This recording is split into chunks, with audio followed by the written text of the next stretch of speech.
ನಮಸ್ಕಾರ. ಮೆಗಾ ಸುದ್ದಿ ವಿಶೇಷ ಕಾರ್ಯಕ್ರಮಕ್ಕೆ ಸ್ವಾಗತ. ನಾನು ಪ್ರವೀಣ್ ಕುಂಬಾರ್. ಇವತ್ತಿನ ಮೆಗಾ ಸುದ್ದಿಯಲ್ಲಿ ರಾಜ್ಯದಲ್ಲಿ ಮತದಾರರ ತೀವ್ರ ಪರಿಷ್ಕರಣೆ ನಡೀತಾ ಇದೆ. SIR ನಡೀತಾ ಇದೆ.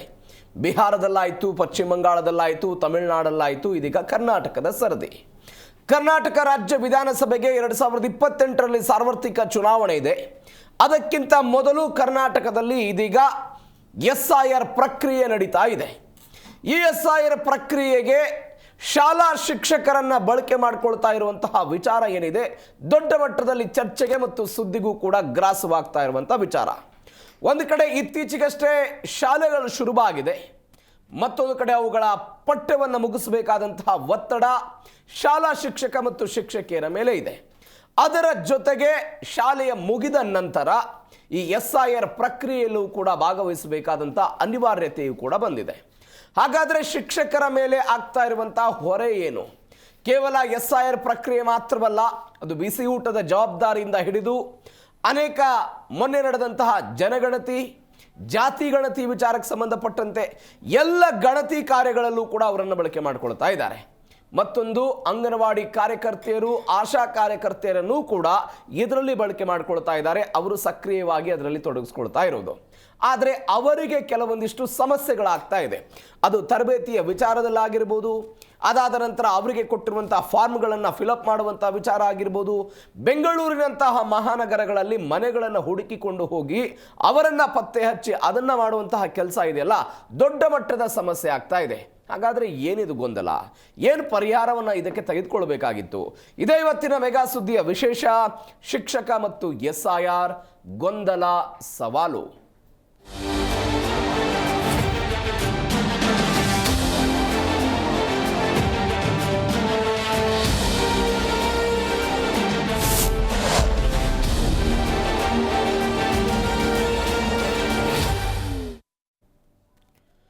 ಶಿಕ್ಷಕ ಅಂದರೆ ಪ್ರತಿದಿನವೂ ಕೂಡ ಪಾಠ ಮಾಡಬೇಕು. ಪಾಠದ ಜೊತೆಗೆ ಇಂತಹ ಚಟುವಟಿಕೆಗಳಲ್ಲೂ ಕೂಡ ಭಾಗವಹಿಸಬೇಕಾದಂಥ ಅನಿವಾರ್ಯತೆ ಇದೆ. ನೀವು ನೋಡಿ, ಶಾಲೆಯ ನಂತರ ಈ ಕೆಲಸಗಳು ಮಾಡಬೇಕು ಅಂತ, ಶಾಲಾ ರಜೆ ದಿನಗಳಲ್ಲೂ ಕೂಡ ಕೆಲಸವನ್ನು ಮಾಡಬೇಕು, ಆನ್ಲೈನ್ ಎಂಟ್ರಿ ಮಾಡಬೇಕು, ನಿರಂತರ ಈ ಆ್ಯಪ್ ಮುಖಾಂತರ ಹಾಜರಾತಿ ಹಾಕೋದು ಕೂಡ ಕಡ್ಡಾಯ ಆಗಿಬಿಟ್ಟಿದೆ. ಅಲ್ಲಿಯೂ ಕೂಡ ಕೆಲವೊಂದಿಷ್ಟು ಟೆಕ್ನಿಕಲ್ ಸಮಸ್ಯೆ ಆಗಿದೆ. 100ಕ್ಕೆ 100ರಷ್ಟು ಟಾರ್ಗೆಟ್ ರೀಚ್ ಆಗಬೇಕು ಅನ್ನುವಂಥ ಒತ್ತಡ ಇದೆ. ಹೀಗಾಗಿ ಅವರು ಗೋಳಾಡ್ತಾ ಇದ್ದಾರೆ. ಹಳ್ಳಿಗಳಲ್ಲೇನೋ ಸಮಸ್ಯೆ ಇಲ್ಲ ಅಂತ, ಆದರೆ ಸಿಟಿಗಳಲ್ಲಿ ಇಂಥದ್ದೊಂದು ಸಮಸ್ಯೆಗಳು ಬರ್ತಾ ಇದೆ. ಹಳ್ಳಿಗಳಲ್ಲೂ ಕೂಡ ಸಮಸ್ಯೆ ಇದೆ, ಅದರ ಪ್ರಮಾಣ ಸಿಟಿಗಳಲ್ಲಿ ದೊಡ್ಡ ಮಟ್ಟದಲ್ಲಿದೆ ಅಂತ. ಈಗ ಯಾರೋ ಬೆಂಗಳೂರಂತಹ ಮಹಾನಗರಗಳಲ್ಲಿ ಒಂದು ಮನೆ ಇರುತ್ತೆ, ಆ ಮನೆಗಳಿಗೆ ಹೋದಾಗ ಅವರೆಲ್ಲೂ ಬೆಳಗ್ಗೆ ಕೆಲಸಕ್ಕೆ ಹೋಗಿರ್ತಾರೆ. ಇಬ್ಬರು ಆ ಮನೆಗೆ ಹೋದಾಗ ಆ ಮತದಾರರ ಮನೆಯಲ್ಲಿ ಇರಲ್ಲ. ಇಂಥದ್ದೊಂದು ಸಮಸ್ಯೆಗಳಿರುತ್ತೆ. ಮತ್ತೊಂದು ಕಡೆ SSLC ವಿದ್ಯಾರ್ಥಿಗಳ ಕಡೆಗೆ ಗಮನ ಕೊಡಬೇಕಾದಂಥ ಅನಿವಾರ್ಯತೆ ಇದೆ. ವಿವಿಧ ತರಗತಿಗಳ ಪಠ್ಯವನ್ನು ಮುಗಿಸಬೇಕಾದಂತಹ ಅನಿವಾರ್ಯತೆ ಇದೆ. ಈಗಾಗಲೇ ಜುಲೈ ತಿಂಗಳಲ್ಲಿ ನಾವಿದ್ದೀವಿ. ದಸರಾ ರಜೆ ಇನ್ನೊಂದು 2-3 ತಿಂಗಳು ಹೋದ ತಕ್ಷಣ ದಸರಾ ರಜೆ ಬರೋದಕ್ಕೆ ಶುರುವಾಗುತ್ತೆ.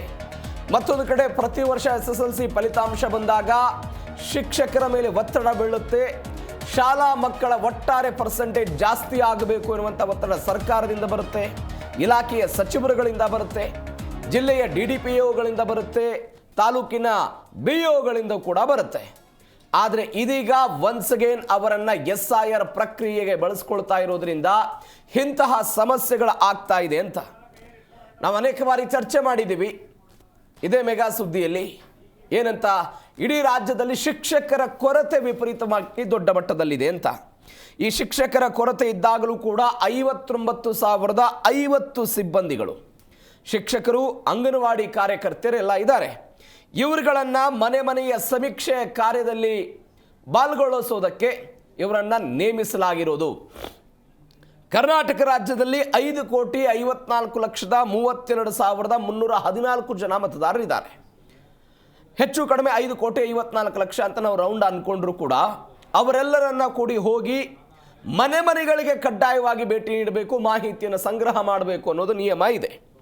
ಹೀಗಾಗಿ ಜೂನ್ 30ನೇ ತಾರೀಕಿನಿಂದ SIR ಪ್ರಕ್ರಿಯೆ ಶುರುವಾಗಿದೆ. ಅಂದರೆ ಇವತ್ತಿಗೆ 5 ದಿನಗಳ ಕಾಲ ಆಯಿತು. ಈ 5 ದಿನಗಳ ಕಾಲ ನಡೀತಾ ಇರುವಂಥ SIR ಪ್ರಕ್ರಿಯೆ ಜುಲೈ ಅಂತ್ಯದ ತನಕವೂ ಕೂಡ ಇರುತ್ತೆ. ಜುಲೈ ಅಂತ್ಯದ ತನಕವೂ ಕೂಡ ಇರುತ್ತೆ. ಅದಾದ ನಂತರ ಈ ಸಮಗ್ರ ಪ್ರಕ್ರಿಯೆ ಆದ ನಂತರ 3 ಹಂತಗಳಲ್ಲಿ ಇದನ್ನು ಎಲ್ಲ ವಿಂಗಡಣೆ ಮಾಡಿ ಅಂತಿಮ ಮತದಾರರ ಪಟ್ಟಿ ಅಕ್ಟೋಬರ್ 7ನೇ ತಾರೀಕಿಗೆ ಬಿಡುಗಡೆ ಆಗುತ್ತೆ.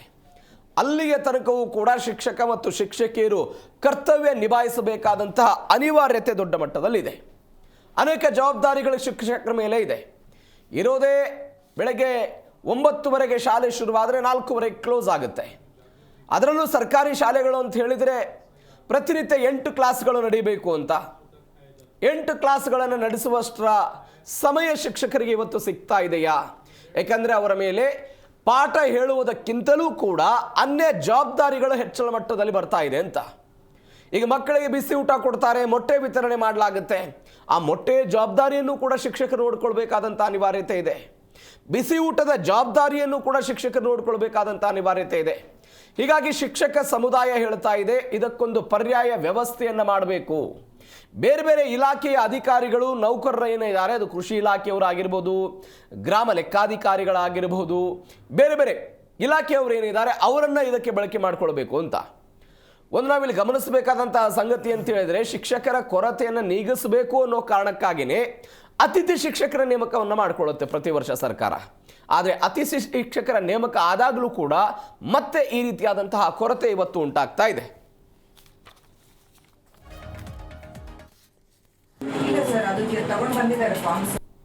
ಇಡೀ ರಾಜ್ಯದಲ್ಲಿ ಫಸ್ಟ್ ತುಮಕೂರಲ್ಲಿದೆ. ಇದು ಯಾಕೆ ಫಸ್ಟು ಬಿ ಎ ಕೆಲಸ ಏನು ಫಸ್ಟ್? SIR ಅಲ್ಲಿ ಬಿ ಎಗೂ ಈ ಸಂಬಂಧ ಏನು?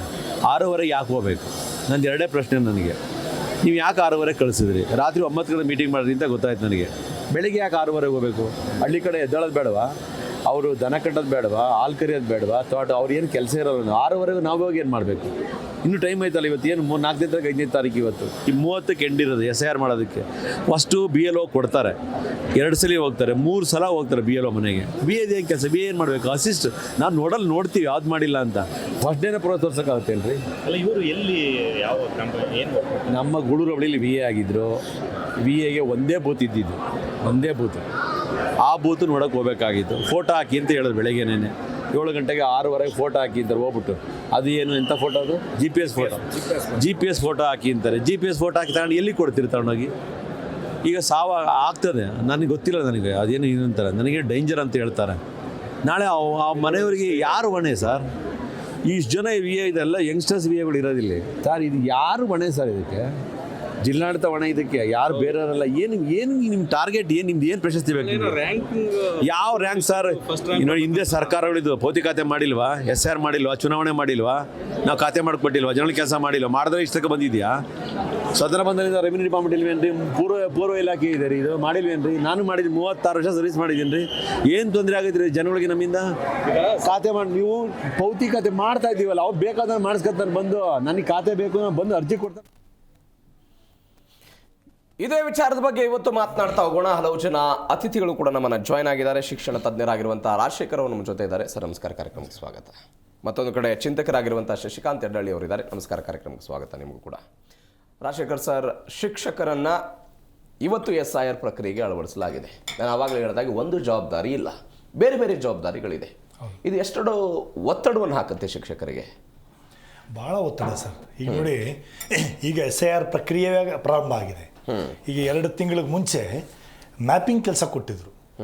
ಶಿಕ್ಷಕರು ತರಗತಿಗಳನ್ನ ಮಾಡಿಕೊಂಡು ಎಕ್ಸಾಮ್ ಡ್ಯೂಟಿ ಮಾಡಿಕೊಂಡು ಜೊತೆಗೆ ನೀವು ಅಂದರೆ SIR ಮುಂಚೆ ಮ್ಯಾಪಿಂಗು ಒಬ್ಬೊಬ್ಬರಿಗೂ ಕೂಡ 600 ಮನೆ, 700 ಮನೆ, 1000 ಮನೆ, 1200 ಮನೆ ಇಷ್ಟು ಕೊಟ್ಟಿದ್ದಾರೆ ಟೀಚರ್ಸಿಗೆ.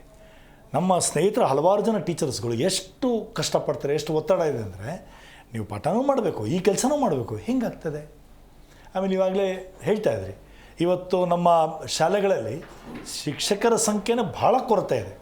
ಅಂದರೆ ನಾನು ಹೇಳ್ತಾ ಇರೋದು ಸ್ಯಾಂಕ್ಷನ್ಡ್ ಪೋಸ್ಟು. ಸರ್ಕಾರನೇ ಏನು ಹೇಳುತ್ತೆ, ಸ್ಯಾಂಕ್ಷನ್ಡ್ ಪೋಸ್ಟ್ಗಳು ಹತ್ತತ್ರ ಒಂದು 2 ಲಕ್ಷ ಪೋಸ್ಟ್ಗಳಿದೆ.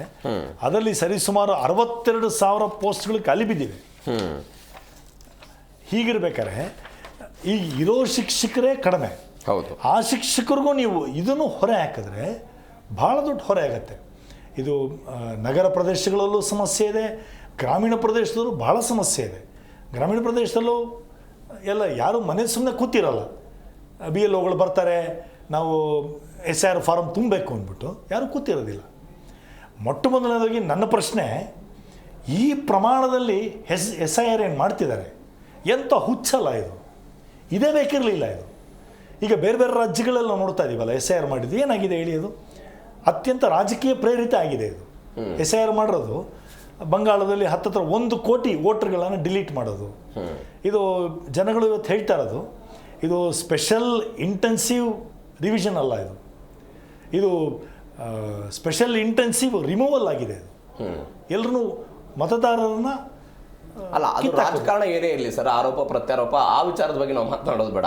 ಅವ್ರು ರಾಜಕೀಯವಾಗಿ ಅವ್ರೇನೋ ಆರೋಪ SIR ಬಗ್ಗೆ ಅವ್ರು ಮಾತಾಡೋದು, ಅದರ ವಿರುದ್ಧ ಇವ್ರು ಮಾತನಾಡೋದು, ಅದು ರಾಜಕೀಯ ಏನೇ ಇರಲಿ, ನಾವು ಶಿಕ್ಷಕರ ಜವಾಬ್ದಾರಿ ಸ್ಥಾನದಲ್ಲಿ ಇಟ್ಕೊಂಡು ಮಾತನಾಡೋಣ. ಹೌದು ಸರ್, ಅದಕ್ಕೆ ನಾನು ಹೇಳ್ತಾ ಇರೋದು ಏನಂದ್ರೆ, ನೋಡಿ ಇದು ಅಲ್ಲ, ಯಾಕೆ ಕೇಳ್ತಿದ್ದೀನಿ ಅಂದರೆ, ಯಾಕೆ ಕನೆಕ್ಟೆಡ್ ಇದು ಅಂತ ಹೇಳಿದ್ರೆ, ಇದು ಇಡೀ ದೇಶಕ್ಕೆ ಬೇಕಿತ್ತ ಇದು.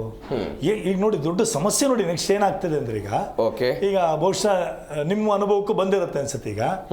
ಈಗ ನಿಮ್ಮದು ನಂದು ವೋಟರ್ಸ್ ID ಕಾರ್ಡ್ ಇದ್ರೆ ಸಾಲದು. ಇವಾಗ 2002, ಈಗ ನೀವು 2002ರಲ್ಲಿ ಎಲ್ಲಿದ್ರಿ, ಎಲ್ಲಿ ವೋಟ್ ಮಾಡಿದ್ರಿ, ಇವಾಗ ನಿಮ್ಮ ಹತ್ರ ಇದೆಯಾ, ನನ್ನ ಹತ್ರ ಇದೆಯಾ, ಅದು ಸಿಗತ್ತಾ ನಮಗೆ? ಎಷ್ಟು ಕಷ್ಟ ಇದೆ ಸರ್ ಅದು ಸಿಗೋದು. ಇದು ನೋಡಿ, ನಮಗೇನೋ ಮೊಬೈಲು ಬರ್ತದೆ, ಲ್ಯಾಪ್ಟಾಪ್ ಇದೆ, ಹಿಂಗಿದ್ರೂ ಹುಡುಕೋದು ಕಷ್ಟ ಇದೆ 2002ರಲ್ಲಿ. ಈಗ ನೋಡಿ ಇಲ್ಲಿ ಪ್ರಶ್ನೆ, ಈಗ 2002ರಲ್ಲೇ ಎಲೆಕ್ಷನ್ ಕಮಿಷನ್ ಆಗಲಿ, ಕೇಂದ್ರ ಅಥವಾ ರಾಜ್ಯ ಸರ್ಕಾರ ಆಗಲಿ, ಜನಗಳು ಹೇಳಬೇಕಿತ್ತು, ನೋಡಪ್ಪ ಇನ್ನೊಂದು 20 ವರ್ಷ ಆದ್ಮೇಲೆ ಬರ್ತದೆ, ನಿಮ್ಮ ಕಾರ್ಡೆಲ್ಲ ಹುಷಾರಾಗಿ ಇಟ್ಕೊಳ್ಳಿ, ನಿಮ್ಮ ಪಾರ್ಟ್ ನಂಬರು ಸೀರಿಯಲ್ ನಂಬರ್ಲ್ಲಿ ಇಟ್ಕೊಳ್ಳಿ. ಎಲ್ಲಿ ಹೇಳಿದ್ರು? ಏನು ಹೇಳಿಲ್ಲ. ಈಗ ನೋಡಿ ಗೊಂದಲಗಳು ಎಷ್ಟಾಗತ್ತೆ ನೆಕ್ಸ್ಟು ಅಂದರೆ, ತೀವ್ರ ಒತ್ತಡ ಈಗ ಟೀಚರ್ಸಿಗೆ. ಈಗ ಒಂದು ಮನೆಗಳು ಹೋಗಿ ಟ್ರೈನಿಂಗ್ ಎಲ್ಲ ಕೊಟ್ಟಿದ್ದಾರಾ ಟೀಚರ್ಸ್ಗೆ? ಏನು ಟ್ರೈನಿಂಗ್ ಕೊಟ್ಟಿದ್ದಾರೆ ಗೊತ್ತಿಲ್ಲ, ಏನೋ ಒಂದು ಟ್ರೈನಿಂಗ್ ಅಂತ ಕೊಟ್ಟಿದ್ದಾರೆ. ಬಟ್ ಟ್ರೈನಿಂಗ್ ಕೊಟ್ಟರು ಕೂಡ ಎಲ್ಲಿ ಸಿಗ್ತದಲ್ಲ. ಈಗ ನಾನು ಮೊಬೈಲಲ್ಲೇ 2002ರದ್ದು ನಂದು ವೋಟರ್ಸ್ ಲಿಸ್ಟ್ ಏನಿದೆ, ನಾನು ಹುಡುಕೋದಕ್ಕೆ ಸಾಹಸ ಮಾಡ್ತಾ ಇದ್ದೀನಿ, ಸಿಗ್ತಿಲ್ಲ ಅದು. ಅಂದರೆ ನಿಮಗೆ ಅದು ಆ್ಯಪಲ್ಲಿ ಸಿಗೋದೇ ಇಲ್ಲ ಅದೀಗ. ವೆಬ್ಸೈಟ್ಗೆ ಹೋದ್ರು ಕೂಡ ಕ್ಲಿಕ್ ಮಾಡಿದ್ರೆ ಮುಂದೆ ಹೋಗ್ಬಿಡ್ತದೆ. ಬರೋದು ಸರ್ಕಾರ ಏನೋ ಹೇಳಿದೆ ಅಲ್ಲ, ಇಂತಿಷ್ಟು ಡಾಕ್ಯುಮೆಂಟ್ಗಳ ಪೈಕಿ ಒಂದು ಡಾಕ್ಯುಮೆಂಟ್ ಕೊಟ್ಟರೆ ಮುಗೀತು ಅಂತ. 12-13 ಡಾಕ್ಯುಮೆಂಟ್ ಎಲ್ಲ ಅದಕ್ಕೆ ಅಟ್ಯಾಚ್ ಮಾಡಿದ್ದಾರೆ. ಮಾಡಿದ್ದಾರೆ. ಈಗ ನೋಡಿ, ಈಗ 12-13 ಡಾಕ್ಯುಮೆಂಟ್ಗಳಲ್ಲೂ ಕೂಡ ನಾನು ನಮ್ಮ ಸ್ನೇಹಿತರು ಪಶ್ಚಿಮ ಬಂಗಾಳದಲ್ಲಿ ಒಂದು ಉದಾಹರಣೆ ಕೊಡಬೇಕು. ನನ್ನ ಭಾಳ ಆತ್ಮೀಯ ಸ್ನೇಹಿತರೊಬ್ಬರು ಡಾಕ್ಟರ್ ತರುಣ್ ಮಂಡಲ್ ಅಂತೇಳಿ, ಅವರು ಸೆಂಟ್ರಲ್ ಗೌರ್ಮೆಂಟ್ ಎಂಪ್ಲಾಯ್ ಆಗಿದ್ರು, ಅಂದರೆ ಡಾಕ್ಟರ್ ಆಗಿದ್ರು. ಸೆಂಟ್ರಲ್ ಗೌರ್ಮೆಂಟಿಂದ ಪೆನ್ಷನ್ ಬರ್ತಾ ಇದೆ. ಅವರು ಹಿಂದೆ ಅಂದರೆ ಒಂದು 10 ವರ್ಷದ ಹಿಂದೆ MP ಕೂಡ ಆಗಿದ್ರು. ಈಗ ಅವ್ರ ಹೆಸರು ಲಾಸ್ಟ್ ಇದರಲ್ಲಿ ಡಿಲೀಟ್ ಆಗೋಗ್ಬಿಟ್ಟಿದೆ. ಅದಕ್ಕೇನು ಅಂದರೆ ಲಾಜಿಕಲ್ ಡಿಸ್ಕ್ರಿಪೆನ್ಸಿ. ಅದು ಏನು ಲಾಜಿಕಲ್ ಡಿಸ್ಕ್ರಿಪೆನ್ಸಿ? ಡಿಲೀಟ್ ಆಗೋಯ್ತು. ಅದೆಲ್ಲ ಕೋರ್ಟಲ್ಲಿ ಇದೆ ಅನ್ಸುತ್ತೆ ವಿಚಾರಗಳು. ಅಲ್ಲ, ಕೋರ್ಟಲ್ಲಿದೆ. ಇವಾಗ ನೋಡಿ, ಇವಾಗ ಏನು ಹೇಳ್ತೀರಾ, ಒಬ್ಬರು ಫಾರ್ಮರ್ MP ಪೆನ್ಷನ್ ಬರ್ತಾ ಇದೆ.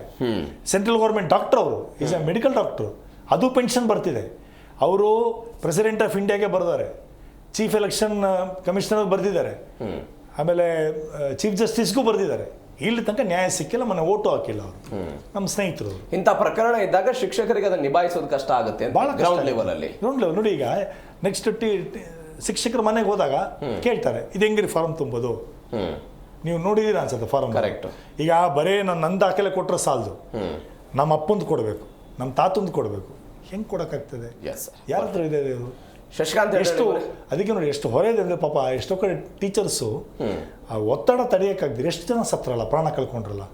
ಪಶ್ಚಿಮ ಬಂಗಾಳದಲ್ಲಿ, ಬಿಹಾರ್ನಲ್ಲಿ, ತಮಿಳುನಾಡುದಲ್ಲಿ ವಿಪರೀತ ಒತ್ತಡ, ಮಾನಸಿಕ ಒತ್ತಡ, ಎಷ್ಟು ಸ್ಟ್ರೆಸ್ಸು. ಇವನೇನಲ್ಲಿ ಸ್ಕೂಲಲ್ಲೂ ಪಾಠ ಮಾಡು, ಅಲ್ಲಿ ಬಿಸಿ ಊಟದ ವ್ಯವಸ್ಥೆ ಮಾಡು, ಲೆಕ್ಕ ಬರೆದಿಡು, ಮೊಟ್ಟೆ ಎಷ್ಟು ಕೊಟ್ಟೆ, ಬಾಳೆಹಣ್ಣು ಎಷ್ಟು ಕೊಟ್ಟೆ, ಎಲ್ಲ ಬರೀ ಲೆಕ್ಕ ಬರೀ. ಇರೋದಿಷ್ಟು ಒಬ್ರು ಟೀಚರು, ಈ ಕೆಲಸ ಮಾಡು, ಆ ಕೆಲಸ ಮಾಡು, ಎಷ್ಟು ಒತ್ತಡ ಅವ್ರಿಗೆ. ಬಹಳ ಸಮಸ್ಯೆ ಆಗ್ತಿದೆ. ಅಂದ್ರೆ ಅವರನ್ನು ಯಾವ ಹುದ್ದೆಗೆ ನೇಮಕ ಮಾಡಲಾಗಿದೆಯೋ ಆ ಕೆಲಸವನ್ನು ಬಿಟ್ಟು ಉಳಿದೆಲ್ಲ ಕೆಲಸವನ್ನು ಮಾಡ್ತಿದ್ದಾರೆ ಅಂತ ನಿಮ್ಮ ವಾದ ಇದೆ. ಹೌದು, ಕರೆಕ್ಟ್. ಬರ್ತೀನಿ. ಶಶಿಕಾಂತ್ ಅವರೇ, ಶಿಕ್ಷಕರ ನೇಮಕ ಎಷ್ಟರ ಮಟ್ಟಿಗೆ ಸರಿ? ಅದರ ರಾಜಕಾರಣಕ್ಕೆ ಬಿಟ್ಬಿಡೋಣ. SIR ಮಾಡ್ತಾ ಇರೋದು, SIR ಮಾಡಬಾರ್ದು, ಅದೆಲ್ಲ ರಾಜಕಾರಣ, ಅದನ್ನು ಬಿಟ್ಬಿಡೋಣ.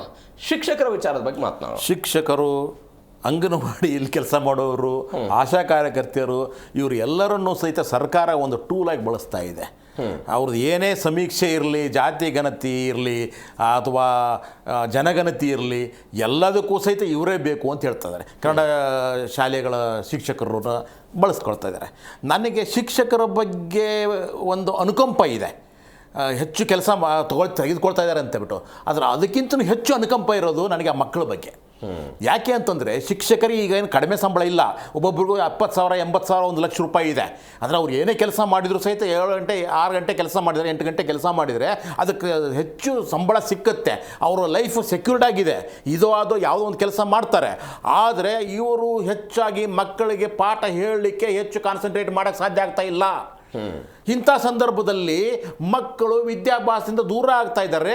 ರಿಸಲ್ಟ್ಗಳು ಪರೀಕ್ಷೆಗಳಲ್ಲಿ ಫೇಲ್ ಆಗ್ತಾ ಇದ್ದಾರೆ. ಇಲ್ಲ ಅಂತಂದರೆ ಸುಮ್ಮನೆ ಪಾಸ್ ಮಾಡಲಾಗುತ್ತೆ. ಅವರು ಮುಂದಿನ ಪರಿಸ್ಥಿತಿಯಲ್ಲಿ ಮುಂದೆ ಹೋಗೋಕ್ಕಾಗ್ತಾ ಇಲ್ಲ. ಖಾಸಗಿ ಶಾಲೆ ಮಕ್ಕಳು ಎಲ್ಲರೂ ಸಹಿತ ಮುಂದೆ ಹೋಗ್ತಾ ಇದ್ದಾರೆ. ಅವ್ರು ಮೆಡಿಕಲ್ಗೆ ಹೋಗ್ತಾರೆ, ಇಂಜಿನಿಯರಿಂಗ್ ಹೋಗ್ತಾರೆ. ಆದರೆ ಕನ್ನಡ ಶಾಲೆಯ ಮಕ್ಕಳು ಏನು ಮಾಡ್ತಾ ಇದ್ದಾರೆ? ಯಾಕೆಂದರೆ ಅವ್ರ ಬೇಸೆ ಸರಿ ಇರೋದಿಲ್ಲ, ಅವ್ರಿಗೆ ಪಾಠವೂ ಚೆನ್ನಾಗಿರೋದಿಲ್ಲ. ಕೊನೆಗೆ ಇನ್ನೇನು ಪರೀಕ್ಷೆ ಇರಬೇಕು ಅನ್ನೋದರಲ್ಲಿ ಸಿಲೆಬಸ್ ತೆಗಿರಪ್ಪ, ಯಾವ ಸಿಲೆಬಸ್ಸು ನೋಡಿ ಅಂತ ಹೇಳ್ಬಿಟ್ಟು ದಿನಕ್ಕೊಂದು ಪಾಠ ಮುಗಿಸ್ಬಿಟ್ಟು ಸಿಲೆಬಸ್ನೆಲ್ಲ ಕಂಪ್ಲೀಟ್ ಮಾಡಿಬಿಟ್ಟಿದ್ದೀವಿ ಅಂತ ಹೇಳ್ತಾ ಇದ್ದಾರಲ್ವಾ.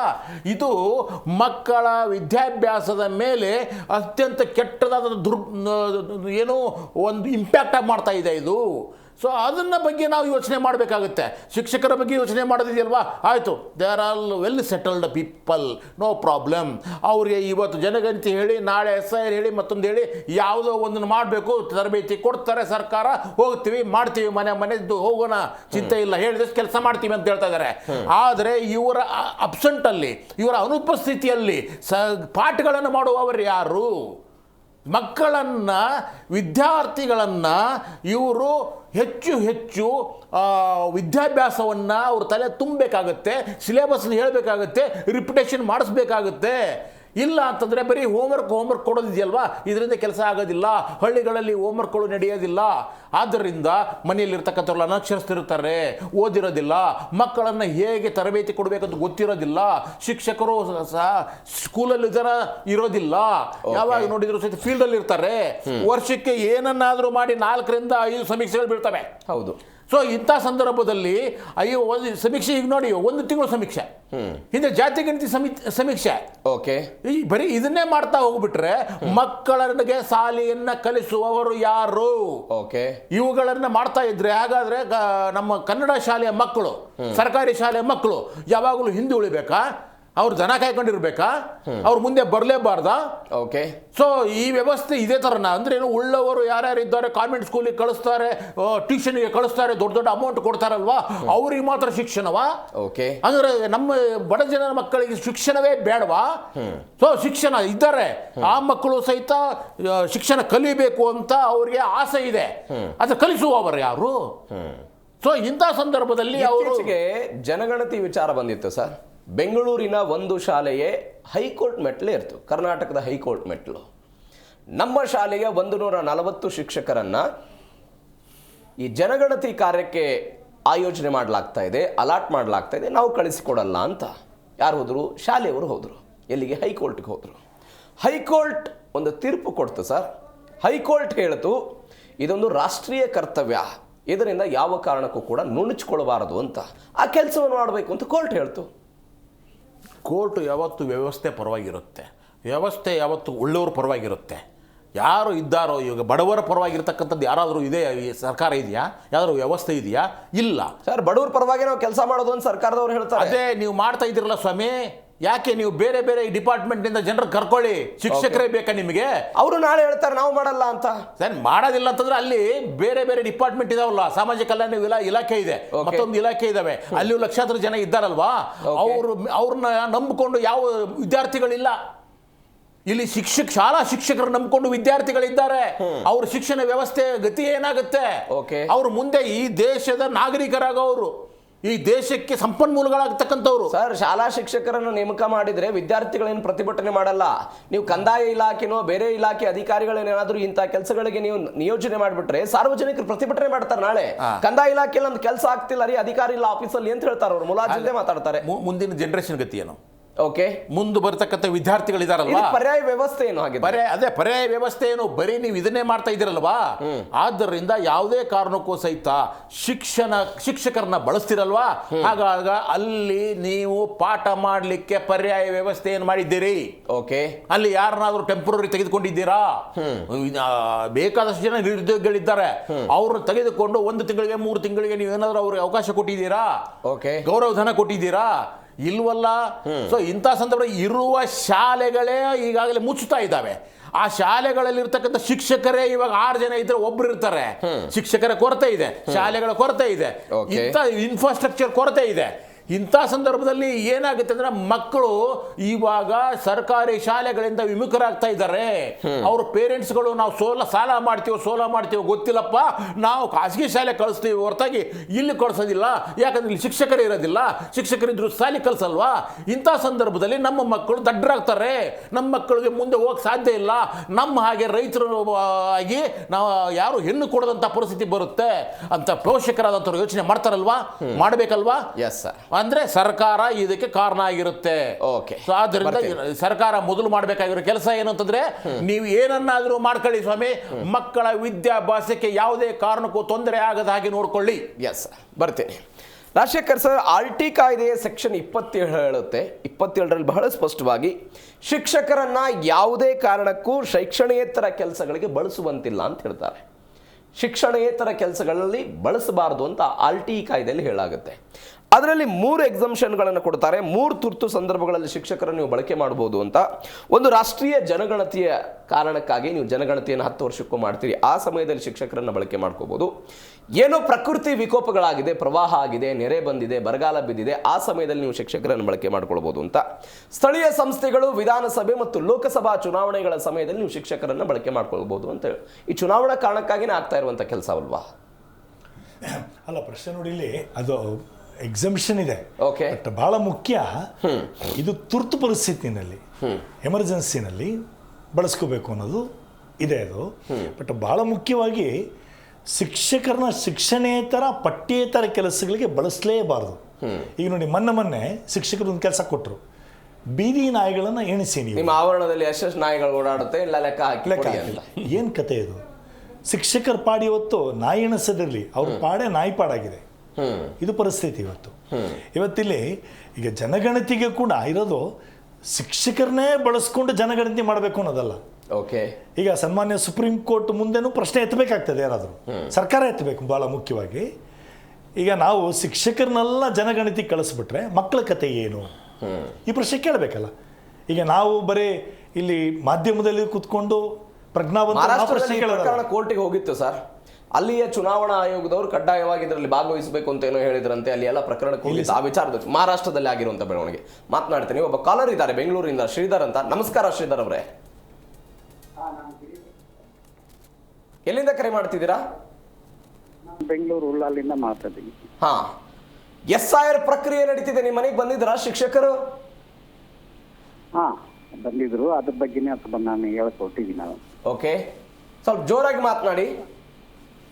ಹಾ, ಇಲ್ಲಿ ನಾನು ಏನ್ ಹೇಳಕ್ ಕೊಟ್ಟಿದ್ದೀನಿ ಅಂದ್ರೆ, ನಮ್ದು 2007ರಲ್ಲಿ ಆಗಿದ್ದ SIR, ಅದರಲ್ಲಿ ಈ ನಮ್ದು ಹೊಸದಾಗಿ ಆ 2007ರಲ್ಲೇ ನಮ್ಮ ಲೇಔಟ್ ಫಾರ್ಮ್ ಆಗಿತ್ತು. ಹಾಗಾಗಿ ಅಡ್ರೆಸ್ಗಳು ಎಲ್ಲವೂ ತಪ್ಪಿದೆ, ಮತ್ತೆ ಪೂರ್ತಿ ಅಡ್ರೆಸ್ಗಳು ಇರೋದಿಲ್ಲ. ಅವಮ್ಮ ಆ ಒಂದು ಅಂಗನವಾಡಿ ಟೀಚರು ನಮ್ಮನೆ ಹುಡುಕೊಂಡ್ ಬಂದಿದ್ದೆ ದೊಡ್ಡದು ಅದು. ಆಗ ನಂದು ಆಶ್ಚರ್ಯ ಆಯ್ತು, ಈ ಅಡ್ರೆಸ್ ಅಲ್ಲಿ ಹುಡುಕೊಂಡ್ ಬಂದಿದ್ದಾರಲ್ಲ ಅಂತ. ಕೊಟ್ರು, ನಮ್ಮ ಫಿಲ್ ಮಾಡಿ ನಮ್ಮ ಶಾಲೆಗೆ ತಂದ್ಕೊಡಿ ಅಂತ ಹೇಳಿದ್ರು. ಸರಿ, ನನಗೆ ಅನ್ನಿಸ್ತದೆ ಅವ್ ಎಷ್ಟು ಜನಕ್ಕೆ ಜನ ಇಲ್ಲ. ಹಾಗಾಗಿ ನಾವೇ ಅಲ್ಲಿ ಹೋಗೋದು ಸೂಕ್ತ ಅಂತ ನನ್ನ ಭಾವನೆ. ಅಲ್ಲಿ ಅದನ್ನ ಸಾಯಂಕಾಲನೂ ಆಗ್ಬೋದು, 6 ಗಂಟೆ ನಂತರವೂ ಆಗ್ಬೋದು, 10 ಗಂಟೆ ಒಳಗೇನೂ ಆಗ್ಬೋದು, ಬೆಳಿಗ್ಗೆನೂ ಆಗ್ಬೋದು. ಈಗ ಒಂದು ಟೈಮ್ ಕೊಟ್ಬಿಡಿ, ನಾವೇ ಬಂದು ನಾವೇ ರಿಜಿಸ್ಟರ್ ಮಾಡ್ಕೊತೀವಿ, ನಾವೇ SIR ಫಿಲ್ ಮಾಡ್ಕೊತೀವಿ, ಏನೋ ಡೌಟ್ ಇದ್ರೆ ತಿಳ್ಕೊತೀವಿ. ಹಾಗಾಗಿ ಇಲ್ಲಿ ಅದು ಹಂಗಾಗ್ತಾ ಇರೋದಕ್ಕೆ ದೊಡ್ಡ ಮಟ್ಟದ ವಿರೋಧ ಆಗ್ತಾ ಇದೆ ಸರ್. ಸಾಮೂಹಿಕವಾಗಿ SIR ಮಾಡ್ತಿದ್ದಾರೆ ಅಂತಾನೆ ಪ್ರತಿಭಟನೆಗಳಾಗ್ತಾ ಇದೆ ಇಲ್ಲಿ. ಪ್ರತಿ ಮನೆಗೂ ಭೇಟಿ ಕೊಟ್ಟು ಮಾಹಿತಿಯನ್ನು ಕಲೆ ಹಾಕಬೇಕು ಅನ್ನೋದು ನಿಯಮ. ಸರ್ಕಾರ ಹೇಳ್ತಾ ಇರೋದು ಕೂಡ ಅದನ್ನೇ.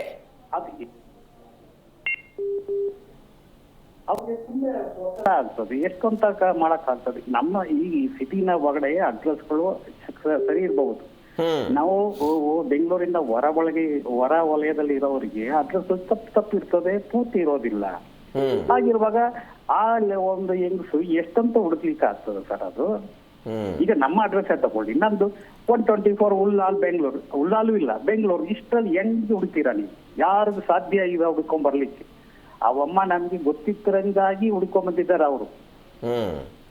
ಅದರಿಂದಾಗಿ ನಾನು ಒಂದು ಯಾವ ರೀತಿ ಮಾಡ್ಬೋದು ಅಂದ್ರೆ ಮಾಡ್ತೀವಿ. ಒಂದು ಇನ್ನೊಂದು ಬೇರೆ ಬೇರೆ ಪಕ್ಷದವರು ಎಲೆಕ್ಷನ್ ಟೈಮ್ ನಲ್ಲಿ ನಮ್ಗೆ ಚೀಟಿ ಕೊಡಕ್ ಬರ್ತಲ್ಲ, ಅದಕ್ಕೆ ಇನ್ನೂ ಮಾಡ್ಲಿ.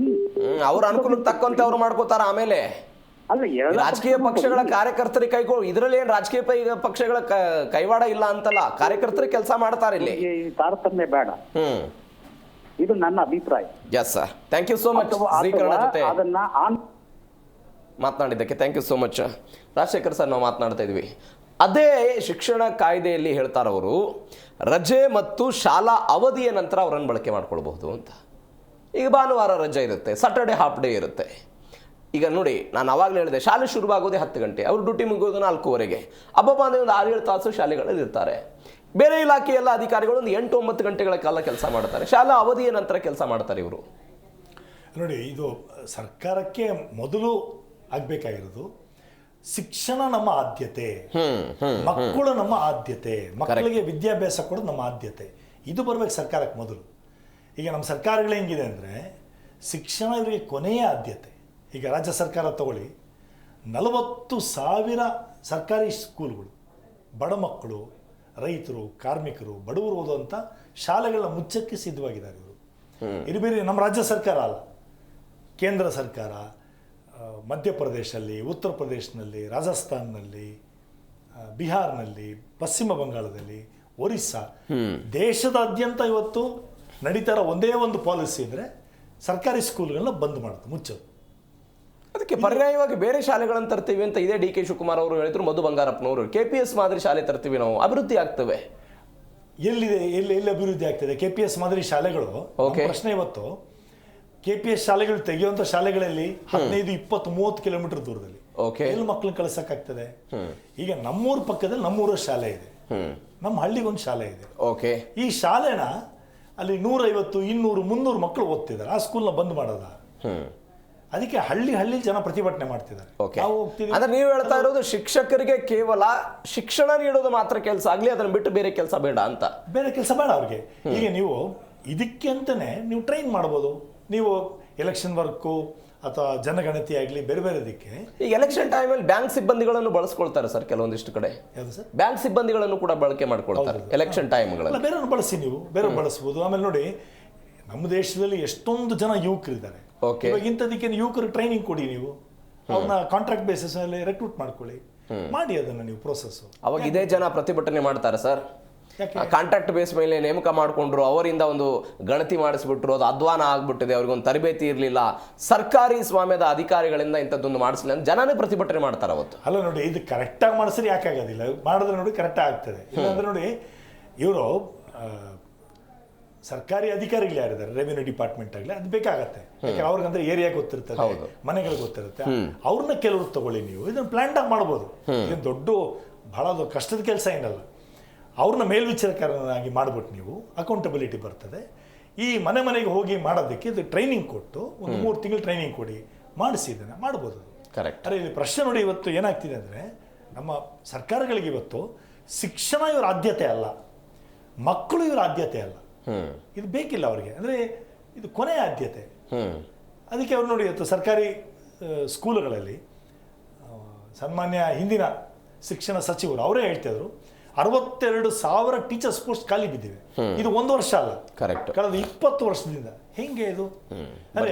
ನಾನು ಒಂದು ಪಕ್ಷ ದೂಷಣೆ ಮಾಡ್ತಿಲ್ಲ, ಎಲ್ಲ ರಾಜಕೀಯ ಪಕ್ಷಗಳು ಬಂದಾಗ ಇದೇ ಆಗ್ತಾ ಇರೋದು ಅಧಿಕಾರಕ್ಕೆ ಬಂದಾಗ. ಕರೆಕ್ಟ್. ಶಶಿಕಾಂತ್ ಹೆಡ್ಡಳ್ಳಿ ಅವರೇ, ಈ ಶಾಲಾ ಶಿಕ್ಷಕರು ಗಣತಿಗೆ ಹೋದಂತಹ ಸಂದರ್ಭದಲ್ಲಿ ನಿಮಗೆ ಹಳ್ಳಿಯ ವಾತಾವರಣ ಗೊತ್ತಿರುತ್ತೆ. ವಾರ್ಡ್ ಮೆಂಬರ್ ಇರ್ತಾನೆ, ಗ್ರಾಮ ಪಂಚಾಯತಿ ಅಧ್ಯಕ್ಷರು ಇರ್ತಾರೆ, ಪೊಲಿಟಿಕಲ್ ಪಾರ್ಟಿಯ ಕಾರ್ಯಕರ್ತರು ಇರ್ತಾರೆ, ಅವರ ಒತ್ತಡವು ಇವ್ರ ಮೇಲೆ ಬಿದ್ದುಬಿಡುತ್ತೆ ಅಂತ. ಇದ್ದೇ ಇರುತ್ತೆ. ಈಗ ಯಾವುದೋ ಒಂದು ಕುಟುಂಬ ಯಾವುದೋ ಒಂದು ಪಾರ್ಟಿಗೆ ಸಹಜವಾಗಿ ಅವರೆಲ್ಲ ಪ್ರತಿ ಚುನಾವಣೆಯಲ್ಲೂ ಓಟ್ ಹಾಕ್ತಾ ಬಂದಿರ್ತಾರೆ.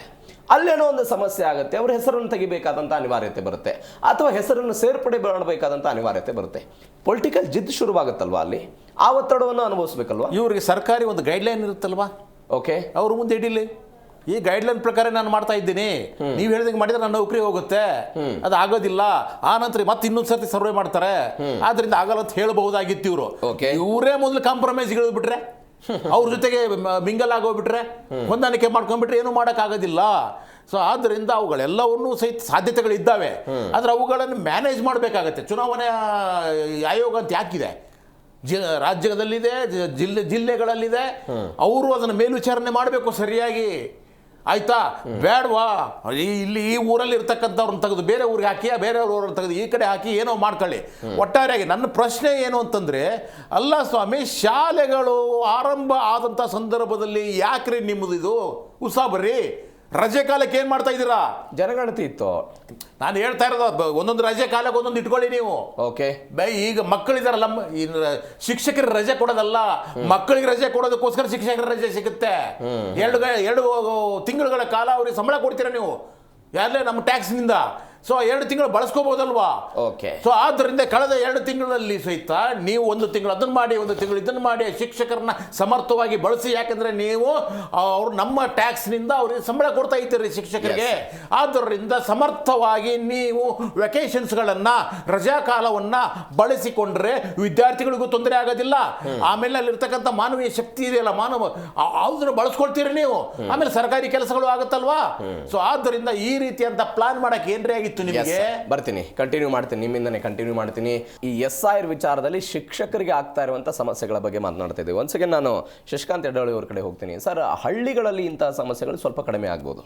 ಯಾರೋ ಕುಂಬಾರ್ ಮನೆ ಅಂತೆ, ಯಾರೋ ಕಮ್ಮಾರ್ ಅಂತೆ, ಇನ್ನೊಬ್ರು ಯಾರೋ ಮನೆ ಅಂತೆ ಕೇಳಿದ್ರೆ ಹೇಳ್ಬಿಡ್ತಾರೆ. ಹಳ್ಳಿಯಲ್ಲಿ ಇರೋದೇ ಒಂದು 1000 ಮನೆನೋ, 800 ಮನೆನೋ, 500, 600 ಮನೆ ಇರುತ್ತೆ. ಬಟ್ ಬೆಂಗಳೂರಂತಹ ಮಹಾನಗರಗಳಲ್ಲಿ ಹಾಗಾಗಲ್ಲ. ವಾರ್ಡ್ಗಳಲ್ಲೇ ಸಿಕ್ಕಾಪಟ್ಟೆ ಮನೆಗಳಿರುತ್ತೆ. ಅವುಗಳನ್ನು ಹುಡುಕಿಕೊಂಡು ಹೋಗುವಂಥ ಪ್ರಹಸನ ದೊಡ್ಡದು ಒಂದು. ಎರಡನೇದು, ಆ ರೀತಿಯಾಗಿ ಪ್ರಹಸನವಾಗಿ ಹುಡುಕಿ ಹೋದಾಗ ಅವ್ರು ಮನೆಯಲ್ಲಿ ಇರ್ತಾರೋ ಇಲ್ವೋ ಅನ್ನೋದು ದೊಡ್ಡ ಪ್ರಹಸನ. ಯಾರೋ ನೈಟ್ ಶಿಫ್ಟ್ ಕೆಲಸಕ್ಕೆ ಹೋಗಿರ್ತಾರೆ, ಡೇ ಬಂದು ಮಲಗಿರ್ತಾರೆ, ಡೇ ಶಿಫ್ಟ್ ಕೆಲಸಕ್ಕೆ ಹೋಗ್ತಾರೆ, ನೈಟ್ ವಾಪಸ್ ಮನೆಗೆ ಬರ್ತಾರೆ. ಇದು ಸಹಜವಾಗಿ ಸವಾಲಲ್ವಾ? ಆ ಸವಾಲನ್ನು ಬೀಟ್ ಮಾಡಬೇಕು ಇವರು. ಹಳ್ಳಿಗಳಂದ್ರೆ ನೀವು ತಿಳ್ಕೊಂಡಂಥ ಹಳ್ಳಿಗಳಲ್ಲ ಸರ್, ನಿಮ್ಮ ಹಳ್ಳಿ ಅಲ್ಲ. ಮಲೆನಾಡು ಕಡೆ ಹೋದ್ರಿ ನೀವು, ಅರ್ಧ ಕಿಲೋಮೀಟರ್ ಒಂದು ಮನೆ ಇರ್ತವೆ. ಹಳ್ಳಿಗಳು ಅನ್ನೋದ್ರೆ ಅಲ್ಲ. ಈಗ ನಮ್ಮ ಕುವೆಂಪು ಅವ್ರು ಒಂದೇ ಒಂದು ಮನೆ ಒಂದು ಹಳ್ಳಿಯಾಗಿ ಹೋಗ್ಬಿಡುತ್ತೆ, 3-4 ಮನೆಗಳಿರ್ತವೆ. ಇವ್ರು ಓಡಾಡಬೇಕಾಗುತ್ತೆ. ಆಮೇಲೆ ಈ ಸಿಟಿಲಿರ್ತಕ್ಕಂಥ ಸಮಸ್ಯೆಗಳು ಡಿಫ್ರೆಂಟ್ ಆಗಿದ್ದಾವೆ. ಆ ಸವಾಲುಗಳನ್ನ ಎದುರಿಸಬೇಕಾಗಿದೆ. ಆಮೇಲೆ ಮತ್ತೆ ಇವರು ಟಾರ್ಗೆಟ್ ಕೊಟ್ಟಿರ್ತಾರೆ 50 ಅಷ್ಟೇ, 50 ಅರ್ಜಿಗಳನ್ನು ಅಷ್ಟೇ, ಒಂದು ದಿನಕ್ಕೆ 50 ಅರ್ಜಿಗಳನ್ನು ನೀವು ಫಿಲಪ್ ಮಾಡಬೇಕಾಗಿದೆ ಅಂತ ಟಾರ್ಗೆಟ್ ಕೊಟ್ಟಿರ್ತಾರೆ ಅಷ್ಟೇ. ಆ ಟಾರ್ಗೆಟಲ್ಲಿ ಈಗಾಗಲೇ ಇವರು ವಹಿಸಿದಂಥ ಮಾರ್ಗಸೂಚಿ ಏನಿದೆ ಅಂತಂದರೆ 3 ಸರ್ತಿ ಹೋಗಬೇಕು ಅಂತ. ಹೌದು, ಮೊದಲನೇ ಸರ್ತಿ ಹೋದಾಗ ಇರದೇ ಇರ್ಬೋದು, 7ನೇ ಸರ್ತಿ ಹೋಗಿ ಆಮೇಲೆ ಅಲ್ಲಿ ಹೋಗ್ಬಿಟ್ಟು ಒಂದು ಸ್ಟಿಕ್ಕರ್ ಅಂಟಿಸಿ ಬನ್ನಿ. ನೆಕ್ಸ್ಟ್ ನಾವು ಯಾವಾಗ ಬರ್ತೀವಿ ಅಂತ ಹೇಳ್ಬಿಟ್ಟು ಸ್ಟಿಕ್ಕರ್ ಅಂಟಿಸಿ. ಇಲ್ಲಪ್ಪ ಅಂದ್ರೆ ಅಲ್ಲಿ ಫೋನ್ ನಂಬರ್ ಇರುತ್ತೆ, ಫೋನ್ ನಂಬರ್ ಕಾಂಟ್ಯಾಕ್ಟ್ ಮಾಡಿ ಬಂದ್ಬಿಟ್ಟು ಇದನ್ನು ತೊಗೊಂಡು ಹೋಗಿ ನೀವು ಅಂತ ಹಲವಾರು ಮಾರ್ಗಸೂಚಿಗಳನ್ನು ಕೊಟ್ಟಿದ್ದಾರೆ ಅವರು. ಒಟ್ಟಾರೆಯಾಗಿ ಚೆನ್ನಾಗಿ ಮಾಡಬೇಕು ಅಂತ ಹೇಳ್ಬಿಟ್ಟು. ಸೊ ಆದ್ದರಿಂದ ಅವುಗಳನ್ನು ಬಳಸಿಕೊಂಡು ಸರಿಯಾಗಿ ಸಮರ್ಥವಾಗಿ ಮಾಡಬಹುದಾಗಿದೆ. ಎಲ್ಲಿ ರಾಜಕೀಯ ಕೈವಾಡ ಇರೋದಿಲ್ವೋ ಅಲ್ಲಿ ಸುಸೂತ್ರವಾಗಿ ನಡೆಯುತ್ತೆ. ಎಲ್ಲಿ ರಾಜಕೀಯ ಕೈವಾಡ ಬರುತ್ತೋ ಅಲ್ಲಿ ಸಮಸ್ಯೆ ಆಗುತ್ತೆ. ಈಗಾಗಲೇ ಮುಂದಿನ ಚುನಾವಣೆಯ ಆಕಾಂಕ್ಷಿಗಳಿದ್ದಾರಲ್ಲ, ಅವರೆಲ್ಲರೂ ಸಹಿತ ಈಗಾಗಲೇ ಹ್ಯಾಂಡ್ ಬಿಲ್ ಮಾಡಿಸ್ಬಿಟ್ಟಾರೆ, ತಮ್ಮ ಫೋಟೋಗಳನ್ನು ಹಾಕ್ಬಿಟ್ಟಿದ್ದಾರೆ. ಇವ್ರ ಜೊತೆಗೆ ಹೇಗೋ ಮಾಡಿಬಿಟ್ಟು ತಳ್ಳಕ್ಕೆ ಶುರು ಮಾಡ್ತಾ ಇದ್ದಾರೆ. ಅಂದರೆ ಇಂಥವ್ರ ಮೂಲಕ ಬಂದಿದ್ದಾರೆ ಇವರು ಅನ್ನೋ ರೀತಿಯಲ್ಲಿ ಒಂದು ಭ್ರಮೆಯನ್ನು ಹುಟ್ಟಿಸ್ತಾ ಇದ್ದಾರೆ. ಅದು ಕಾಂಗ್ರೆಸ್ನವರು ಮಾಡ್ತಾ ಇದ್ದಾರೆ, BJP ಅವರು ಮಾಡ್ತಾ ಇದ್ದಾರೆ. ರಾಜಕೀಯವನ್ನು ಹೊರತುಪಡಿಸಿ ಏನಾದರೂ SIR ಆಗಿಬಿಟ್ರೆ ಚೆನ್ನಾಗಿರುತ್ತೆ. ಆದ್ದರಿಂದ ಅದಕ್ಕೊಂದು ಬಹಳ ಮುಖ್ಯವಾಗಿ ಚುನಾವಣಾ ಆಯೋಗ ಅಂತ ಏನಿದೆಯಲ್ಲ, ಏನು ಮಾಡ್ತಾ ಇದೆ ಇವಾಗ? ಚುನಾವಣಾ ಆಯೋಗ ಮಾಡಬೇಕಾಗಿರೋದು ಕೆಲಸ ಏನು ಅಂತಂದರೆ, ಅವ್ರಿಗೆ ಅಧಿಕಾರ ಇದೆ. ಅಲ್ಲಿ ಯಾರೋ ಕೆಲಸ ಮಾಡಿದರೆ ಅವ್ರು ತೆಗೆದಾಕ್ಬಿಡ್ಬೋದು, ಸಸ್ಪೆಂಡ್ ಮಾಡ್ಬೋದು. ಆದ್ದರಿಂದ ರಾಜ್ಯ ಸರ್ಕಾರದ ಯಾರ್ಯಾರು ಇದಕ್ಕೆ ವಹಿಸ್ಕೊಂಡಿದ್ದಾರೋ ಅವರೆಲ್ಲರನ್ನೂ ಸಹಿತ ಕಂಟ್ರೋಲ್ ಮಾಡುವ, ಅವರೆಲ್ಲರನ್ನೂ ಸಹಿತ ಇವಾಗ ಹೇಳಿದ ವಹಿಸಿದ ಕೆಲಸಕ್ಕೆ ಅವರಿಂದ ತೆಗೆದುಕೊಳ್ಳುವ ಕೆಲಸ ಮಾಡಬೇಕಾಗುತ್ತೆ. ಆಮೇಲೆ ನಾವು ಯಾರಿದ್ರು ಯಾರಿಲ್ಲ ಹೇಳೋಕ್ಕಾಗೋದಿಲ್ಲ. ನಾನು ಇಲ್ಲಿದ್ದೀನಿ, ನಾನು ನಾಳೆ ಇನ್ನೊಂದು ಊರಲ್ಲಿ ಇರ್ತೀನಿ. ಆಯಿತಾ, ನಮಗೂ ಏನು ಕೊಡ್ತೀರಾ ನೀವು? ನೋಡಪ್ಪ, ನಿಮ್ಮ ಮತದಾರರ ಪಟ್ಟಿಯಲ್ಲಿ ನಿಮ್ಮ ಹೆಸರು ಬರಬೇಕು ಅಂದರೆ ಡಿ ಕೆ ಶಿವಕುಮಾರ್ ಅವ್ರು ಹೇಳಿದಾರಲ್ಲ, ಮುಂದೆ ನೀವೇನೋ ಸವಲತ್ತು ಬೇಕು ಅಂತಂದರೆ ವೋಟರ್ ಲಿಸ್ಟಲ್ಲಿ ಇರಬೇಕು ಅಂತ ಹೇಳಿದಾರಲ್ಲ. ಹಾಗಾದ್ರೆ ಸವಲತ್ತುಗಳು ಬೇಕು ಸರ್ಕಾರದ್ದು ಅಂತಂದರೆ ನೀವೇನು ಮಾಡಬೇಕು? ಇದನ್ನು ಫಿಲ್ ಮಾಡಲೇಬೇಕು. ಆಗದಿದ್ರೆ ನಮ್ಮ ಬನ್ನಿ ವಾರ್ಡ್ ಆಫೀಸಿಗೆ ಬನ್ನಿ, ಅಲ್ಲಿ ಫಿಲ್ ಮಾಡಿ. ಆಗದಿದ್ರೆ ಆನ್ಲೈನಲ್ಲಿ ಬನ್ನಿ, ಅಲ್ಲಿ ಫಿಲ್ ಮಾಡಿ. ಒಟ್ಟಾರೆಯಾಗಿ ನೀವು ಮಿಸ್ ಆಡ್ಕೂಡದ್ದು. ಆ ಕೆಲಸ ಅಲ್ಲಿ ನಡೀತಾ ಇದೆ. ಆ ಕೆಲಸವನ್ನು ಮಾಡಬೇಕಾಗಿದೆ, ಇವರು ಕನ್ವಿನ್ಸ್ ಮಾಡಬೇಕಾಗಿದೆ. ಹಿಂದ್ಗಡೆ ಎಲ್ಲ ಜನಗಣತಿ ಒಂದು ಸರ್ತಿ ಬಂದು ಹೋಗ್ಬಿಡ್ತಾ ಇದ್ರು, ಈ ಸತಿ ಮೂರು ಸರ್ತಿ ಬರ್ತಾ ಇದಾರಲ್ವಾ, ಮೂರು ಸರ್ತಿ ಎಲ್ಲರೂ ಕೇಳ್ತಾ ಇದ್ದಾರಲ್ವಾ. ಸರಿ, ಆ ಕೆಲಸ ಮಾಡಿ, ಸ್ಟಿಕರ್ ಅಂಟಿಸಿ, ನೆಕ್ಸ್ಟ್ ಟೈಮ್ ಬರೋದನ್ನ ಹೇಳಿ ನೀವು. ಆದ್ರಿಂದ ನಮಗೆ ಬೇಕಾಗಿರೋದು ಏನು ಸರ್, ಈ SIR ಅನ್ನೋ ಅಗತ್ಯ ಇರಲಿಲ್ಲ. ಯಾಕಂದ್ರೆ ಇದು ವಿಶೇಷ ಅನ್ನೋದು ಬೇಕಾಗಿರಲಿಲ್ಲ. 10 ವರ್ಷಕ್ಕೊಂದ್ಸತಿ ಅದ್ರ ಪಾಡಿಗೆ ಅದು ಆಗ್ತಾ ಇತ್ತು. ಅದು ಬರೀ ಮತದಾರ ಪರಿಷ್ಕರಣೆ. ಸತ್ತಿರೋರನ್ನ ತೆಗೆದಾಕ್ತಾ ಇದ್ರು, ಹೊಸಬರನ್ನ ಸೇರಿಸ್ತಾ ಇದ್ರು. ಇವಾಗ ಇವರು ಕೇಂದ್ರ ಸರ್ಕಾರ ಇದು ವಿಶೇಷ ಅಂತ ಮಾಡಿಬಿಟ್ಟಿದ್ದಾರೆ. ಎಷ್ಟು ಹಲವಾರು ರಾಜ್ಯಗಳಲ್ಲಿ ಸರ್ಕಾರವನ್ನೇ ಬೀಳಿಸಾಕ್ಬಿಟ್ರು. ಸೊ ಇದು ಕರ್ನಾಟಕದಲ್ಲಿ ಆಗಬಾರ್ದು. ಬರ್ತೀನಿ ಸರ್. ರಾಜಶೇಖರ್ ಸರ್, ಕರ್ನಾಟಕದಲ್ಲಿ 41,088 ಸರ್ಕಾರಿ ಶಾಲೆಗಳಿದೆ. 1,78,935 ಶಿಕ್ಷಕರ ಮಂಜೂರಾತಿ. ಇವತ್ತು ಕಾರ್ಯನಿರ್ವಹಿಸ್ತಾ ಇರುವಂತಹವರ ಸಂಖ್ಯೆ ಅದರಲ್ಲಿ 1,33,345 ಕಾರ್ಯನಿರ್ವಹಿಸ್ತಾ ಇದ್ದಾರೆ. ಅಲ್ಲಿಗೆ 45,590 ಹುದ್ದೆಗಳು ಪ್ರಾಥಮಿಕ ಇಲಾಖೆಯಲ್ಲಿ ಖಾಲಿ ಇರುವಂಥದ್ದು. 32,010 ಹುದ್ದೆಗಳು ಹೈಸ್ಕೂಲ್ ವಿಭಾಗದಲ್ಲಿ ಖಾಲಿ ಇರುವಂಥದ್ದು. ಒಂದು ಕಡೆ ಹಿಂದೆ ಇದ್ದಂತಹ ಮಧು ಬಂಗಾರಪ್ಪನವರಾಗಿರ್ಬೋದು, ಹಿಂದೆ ಇದ್ದಂಥ ಯಾವುದೇ BJP ಶಿಕ್ಷಣ ಸಚಿವರಾಗಿರಲಿ, ನಾಳೆ ಮುಂಬರುವಂಥ ಇನ್ನೊಬ್ಬ ಶಿಕ್ಷಣ ಸಚಿವರಾಗಿರಲಿ, ಅವರು ಪ್ರತಿ ಶಾಲೆಗಳಿಗೂ ಕೂಡ ಇಂತಿಷ್ಟು ಟಾರ್ಗೆಟ್ ಕೊಡ್ತಾರೆ, ತಾಲೂಕುಗಳಿಗೆ ಟಾರ್ಗೆಟ್ ಕೊಡ್ತಾರೆ, ನೀವು ಇಷ್ಟು % ಎಟ್ ಎನಿ ಕಾಸ್ಟ್ ರಿಸಲ್ಟ್ ಮಾಡಬೇಕು ಅಂತ. ಒಂದು ಕಡೆ ಶಿಕ್ಷಕರ ಕೊರತೆ ಇದೆ, ಮತ್ತೊಂದು ಕಡೆ ಇಂತಹ ಜವಾಬ್ದಾರಿಗಳಿದೆ, ಮಕ್ಕಳ ಪಾಠದ ಅನಿವಾರ್ಯತೆ ಇದೆ. ನೀವು SSLC ಮಕ್ಕಳನ್ನು ಹೆಂಗೆ ತಯಾರು ಮಾಡ್ತೀರಿ ಅನ್ನುವಂಥ ಪ್ರಶ್ನೆ ಇಲ್ಲಿ ಬರಲ್ವಾ? ಖಂಡಿತ. ಇದು SSLC ಮಕ್ಕಳ ತಯಾರಿನೂ ಪ್ರಶ್ನೆ. ಈಗ ಇನ್ನೊಂದು ಅದಕ್ಕೆ ಅಡಿಷ್ನಲ್ ಆಗಿ ಇನ್ನೊಂದು ದೊಡ್ಡ ಸಮಸ್ಯೆ ಅಂದರೆ, ಈಗ 1ನೇ ಕ್ಲಾಸಿನ ಮಕ್ಕಳಿಗೆ ಸರಿಯಾಗಿ ಏನೂ ಪಾಠ ಹೇಳ್ಕೊಟ್ಟಿಲ್ಲ ಅಂದರೆ SSLC ತಯಾರಿಂಗ್ ಆಗತ್ತೆ. ಕರೆಕ್ಟ್. ಈಗ ನೋಡಿ, 1ನೇ ಕ್ಲಾಸಿನ ಮಕ್ಕಳಿಗೆ ಇವತ್ತು ಶಿಕ್ಷಕರ ಕತೆ ಏನಾಗಿದೆ ಅಂದರೆ, ಬಹುಶಃ ಒಂದ್ಸಲಿ ನೀವು ಒಂದು ವಿಶೇಷ ಒಂದು ಚರ್ಚೆ ಇಟ್ಕೊಂಡ್ರೆ ಒಳ್ಳೆಯದು ಅನ್ಸುತ್ತೆ. ಶಿಕ್ಷಕರನ್ನೇ ಕರೆದುಬಿಟ್ಟು ಅವ್ರ ಪರಿಸ್ಥಿತಿ ಎಷ್ಟು ಸಮಸ್ಯೆ ಇದೆ ಅಂದರೆ, ಒಬ್ಬರು ಎಷ್ಟೋ ಶಾಲೆಗಳಲ್ಲಿ ಒಬ್ಬರೇ ಟೀಚರು, ಹೌದು, ಅವರೇ ಬಿಸಿ ಊಟ ಮಾಡಬೇಕು. ಏಕೋಪಾಧ್ಯಾಯ ಶಾಲೆಗಳು 7,800 ಚಿಲ್ಲರೆ ಇದೆ. ಅವರು ಬಿಸಿ ಊಟದ ಲೆಕ್ಕ ಇಡಬೇಕು, ಅದನ್ನು ಮಾಡಿಸ್ಬೇಕು, ಕಸ ಹೊಡಿಯೋದ್ರಿಂದ ಹಿಡಿದು ಎಲ್ಲ ಮಾಡಿ ಮತ್ತೆ 1ರಿಂದ 7 ತನಕ ಕ್ಲಾಸ್ ತೊಗೋಬೇಕು. ಹೆಂಗಾಗ್ತದೆ ಇದು ಪರಿಸ್ಥಿತಿ. ಒಂದು ಕಡೆ ಇವತ್ತು ಶಿಕ್ಷಕರ ಮೇಲೆ ಪಠ್ಯೇತರ ಶಿಕ್ಷಣೇತರ ಕೆಲಸಗಳು ಸಿಕ್ಕಾಪಟ್ಟೆ ಇದೆ. ಮತ್ತು ಇದು ಹೆಂಗಿದೆ ಅಂದರೆ, ಲೆಕ್ಕ ಕೆಳದಿದೆಯಲ್ಲ ಸರ್, ಅದು ನೋಡಬೇಕು. ನೀವು ಏನು ಕೆಲಸ ಮಾಡಿದ್ರಿ ಎಲ್ಲ ಪಟ್ಟಿ ಮಾಡಬೇಕು. ಪಟ್ಟಿ ಮಾಡಿ ಒಂದು ಶಿಕ್ಷಣ ಇಲಾಖೆಗೆ ಕೊಡಬೇಕು. ಆಮೇಲೆ ಮತ್ತೆ ಫೋನ್ ಬರ್ತದೆ, ಪಂಚಾಯತಿಗೆ ಒಂದು ಕೊಡ್ರಿ, ಇದೇ ಕೆಲಸ. ಮತ್ತೆ ಪಟ್ಟಿ ಮಾಡು, ಮತ್ತೆ ಅವ್ರಿಗೆ ಕೊಡು. ಆಮೇಲಿಂದ ರಾಜ್ಯದ ಸ್ಟೇಟ್ ಬೋರ್ಡಿಂದ ಬರ್ತದೆ, ಕಮಿಷನರ್ ಆಫ್ ಪಬ್ಲಿಕ್ ಇನ್ಸ್ಟ್ರಕ್ಷನ್ದ, ನೀವು ಪಟ್ಟಿ ಕೊಡ್ರಿ, ಮತ್ತೆ ಅವ್ರಿಗೆ ಕೊಡು. ಮತ್ತೆ ಇನ್ನೊಂದು ಸಮಸ್ಯೆ ಏನಂದ್ರೆ, ಈಗ ಆಗಸ್ಟ್ ಬಂತ ಅಂತ ಹೇಳಿದ್ರೆ ಸರ್ಕಾರಿ ಶಾಲೆಗಳ ಅಥವಾ ಖಾಸಗಿ ಈ ಕ್ರೀಡೋತ್ಸವ ಎಲ್ಲ ಶುರುವಾಗುತ್ತೆ, ಕ್ರೀಡಾ ಆಟಗಳೆಲ್ಲ ಶುರುವಾಗುತ್ತೆ. ಅನೇಕ ಸರ್ಕಾರಿ ಶಾಲೆಗಳಲ್ಲಿ ದೈಹಿಕ ಶಿಕ್ಷಕರುಗಳೇ ಇರಲ್ಲ. ಈ ಪಾಠ ಮಾಡುವಂತ ಶಿಕ್ಷಕರುಗಳೇ ಅವ್ರಿಗೆ ಆಟ ಆಡಿಸ್ಬೇಕು, ಕಬಡ್ಡಿ ಆಡಿಸ್ಬೇಕು, ಖೋ ಖೋ ಪ್ರಾಕ್ಟೀಸ್ ಮಾಡಿಸ್ಬೇಕು, ವಾಲಿಬಾಲ್ ಪ್ರಾಕ್ಟೀಸ್ ಮಾಡಿಸ್ಬೇಕು. ಅದು ಕೂಡ ಅವ್ರಿಗೆ ಕೆಲಸ. ಅದು ಇದಾದ ನಂತರ ನಾಳೆ ಪ್ರತಿಭಾ ಕಾರಂಜಿ ಬರುತ್ತೆ, ಅವ್ನು ನೃತ್ಯ ಮಾಡಿಸ್ಬೇಕು, ಭಾಷಣ ಹೇಳ್ಕೊಡ್ಬೇಕು, ಆಶಾ ಭಾಷಣ ಹೇಳ್ಕೊಡ್ಬೇಕು. ಇದೆಲ್ಲವೂ ಕೂಡ ಶಿಕ್ಷಕರ ಕೆಲಸ. ಇದು ಅಲ್ಲ ನೋಡಿ, ಅಲ್ಲಿ ಶಿಕ್ಷಕರಿಗೂ ಬಂದು ಸುಮ್ಮನೆ ಪಾಠ ಮಾಡಿ ಹೋಗ್ಬಿಡೋದಲ್ಲ ಸರ್. ಒಬ್ಬ ಶಿಕ್ಷಕ ಅಂತ ಹೇಳಿದ್ರೆ ಮಕ್ಕಳನ್ನು ಮೌಲ್ಡ್ ಮಾಡಬೇಕು. ಕರೆಕ್ಟ್. ಅದಕ್ಕೆ ನಾವು ಶಾಲೆ ಮತ್ತು ಶಿಕ್ಷಣ ಅಂದರೆ ಅದು ಮನುಷ್ಯನನ್ನಾಗಿ ಮಾಡೋವಂಥ ಒಂದು ಪ್ರಕ್ರಿಯೆ. ಅದು man making, character building process ಅಂತೀವಿ. ಅಲ್ಲಿ ಕ್ವಾಲಿಟಿ ಟೈಮ್ ಬೇಕು. ಶಿಕ್ಷಕರು ಮಕ್ಕಳ ಜೊತೆ ಟೈಮ್ ಕಳಿಬೇಕು. ಇವತ್ತು ಮಕ್ಕಳಲ್ಲಿ ಹಲವಾರು ಡೈವರ್ಷನ್ಸ್ ಇದೆ, ಸಮಸ್ಯೆಗಳಿದೆ. ಎಷ್ಟೋ ಕಡೆ ಇವತ್ತು ನಮ್ಮ ಶಿಕ್ಷಕರು ಮಕ್ಕಳನ್ನ ಕೌನ್ಸಿಲಿಂಗು ಮಾಡಬೇಕು, ಬಟ್ ಸಮಯನೇ ಇಲ್ಲ. ಯಾವಾಗ ನೋಡಿ ಎಲ್ಲ ಲೆಕ್ಕ ಬರಿತಾ ಕೂತಿರ್ತಾರೆ, ಇದನ್ನು ರೆಡಿ ಮಾಡು, ಅದನ್ನು ರೆಡಿ ಮಾಡು. ಇಷ್ಟು ಒತ್ತಡಗಳು ಸಾಲದು ಅಂತೇಳಿ ಈ ಥರ ಕೆಲಸಗಳಿಗೆ ಚುನಾವಣೆ ಕೆಲಸ ತಗೋ, SIR ಟ್ರೈನಿಂಗ್ ಅಂತ ಬರುತ್ತೆ, ಟ್ರೈನಿಂಗ್ ಅಂತ ಹೋಗಬೇಕು. ಬರ್ತೀನಿ, ಮಾತನಾಡ್ತೇನೆ. ತುಮಕೂರಿಂದ ಒಬ್ಬ ಹೊನ್ನಪ್ಪ ಅಂತ ಒಬ್ಬ ಕಾಲರ್ ಇದ್ದಾರೆ. ನಮಸ್ಕಾರ ಹೊನ್ನಪ್ಪ ಅವರೇ. ಸರ್ ನಮಸ್ತೆ ಸರ್. ನಮಸ್ತೆ. ನಿಮ್ಮ ಮನೆಗೆಲ್ಲ ಬಂದಿದ್ರಾ ಟೀಚರ್ಸ್ಗಳು? SIR ಮಾಡುವಂದ್ರ ಮನೆಯಲ್ಲಿ? ಸರ್ ನಿಮ್ಮ ಮನೆಗೆಲ್ಲ ಟೀಚರ್ಸ್ ಬಂದಿದ್ರಾ? SIR ಪ್ರಕ್ರಿಯೆಯಲ್ಲಿ ಭಾಗವಹಿಸಿದ್ರಾ ನೀವು? ಇಲ್ಲ ಸರ್, ಇನ್ನ ಬಂದಿಲ್ಲ, ಬರ್ತಾ ಇದ್ದಾರೆ. ಇನ್ನ ನಮ್ಮನೆಗೆ ಬಂದಿಲ್ಲ ಸರ್. ಓಕೆ, ಮತ್ತೆ ಶಿಕ್ಷಕರ ಬಗ್ಗೆ ಮಾತಾಡ್ಬೇಕಾಗಿತ್ತು ಸರ್. ಹಾ ಹೇಳಿ. ಸರ್, ಕಳೆದ 20 ವರ್ಷಗಳಿಂದ ಯಾವುದೇ ಸರ್ಕಾರ ಬಂದ್ರು ಪ್ರಾಥಮಿಕ ಶಾಲೆಗಳಲ್ಲಿ ದೈಹಿಕ ಶಿಕ್ಷಕರನ್ನ ನೇಮಕಾತಿನೇ ಮಾಡಿಲ್ಲ ಸರ್. Correct. ಮಕ್ಕಳಲ್ಲಿ ಕ್ರೀಡಾ ಮನೋಭಾವನೆ, ಬರೀ ಓದೋದು ಅಂದ್ರೆ ಸರ್ ಮಕ್ಳಿಗೆ ಮನೋರಂಜನೆ ಬೇಕು, ದೈಹಿಕವಾಗಿ ಮಾನಸಿಕವಾಗಿ ಮಕ್ಕಳು ಅಭಿವೃದ್ಧಿ ಆಗ್ಬೇಕು.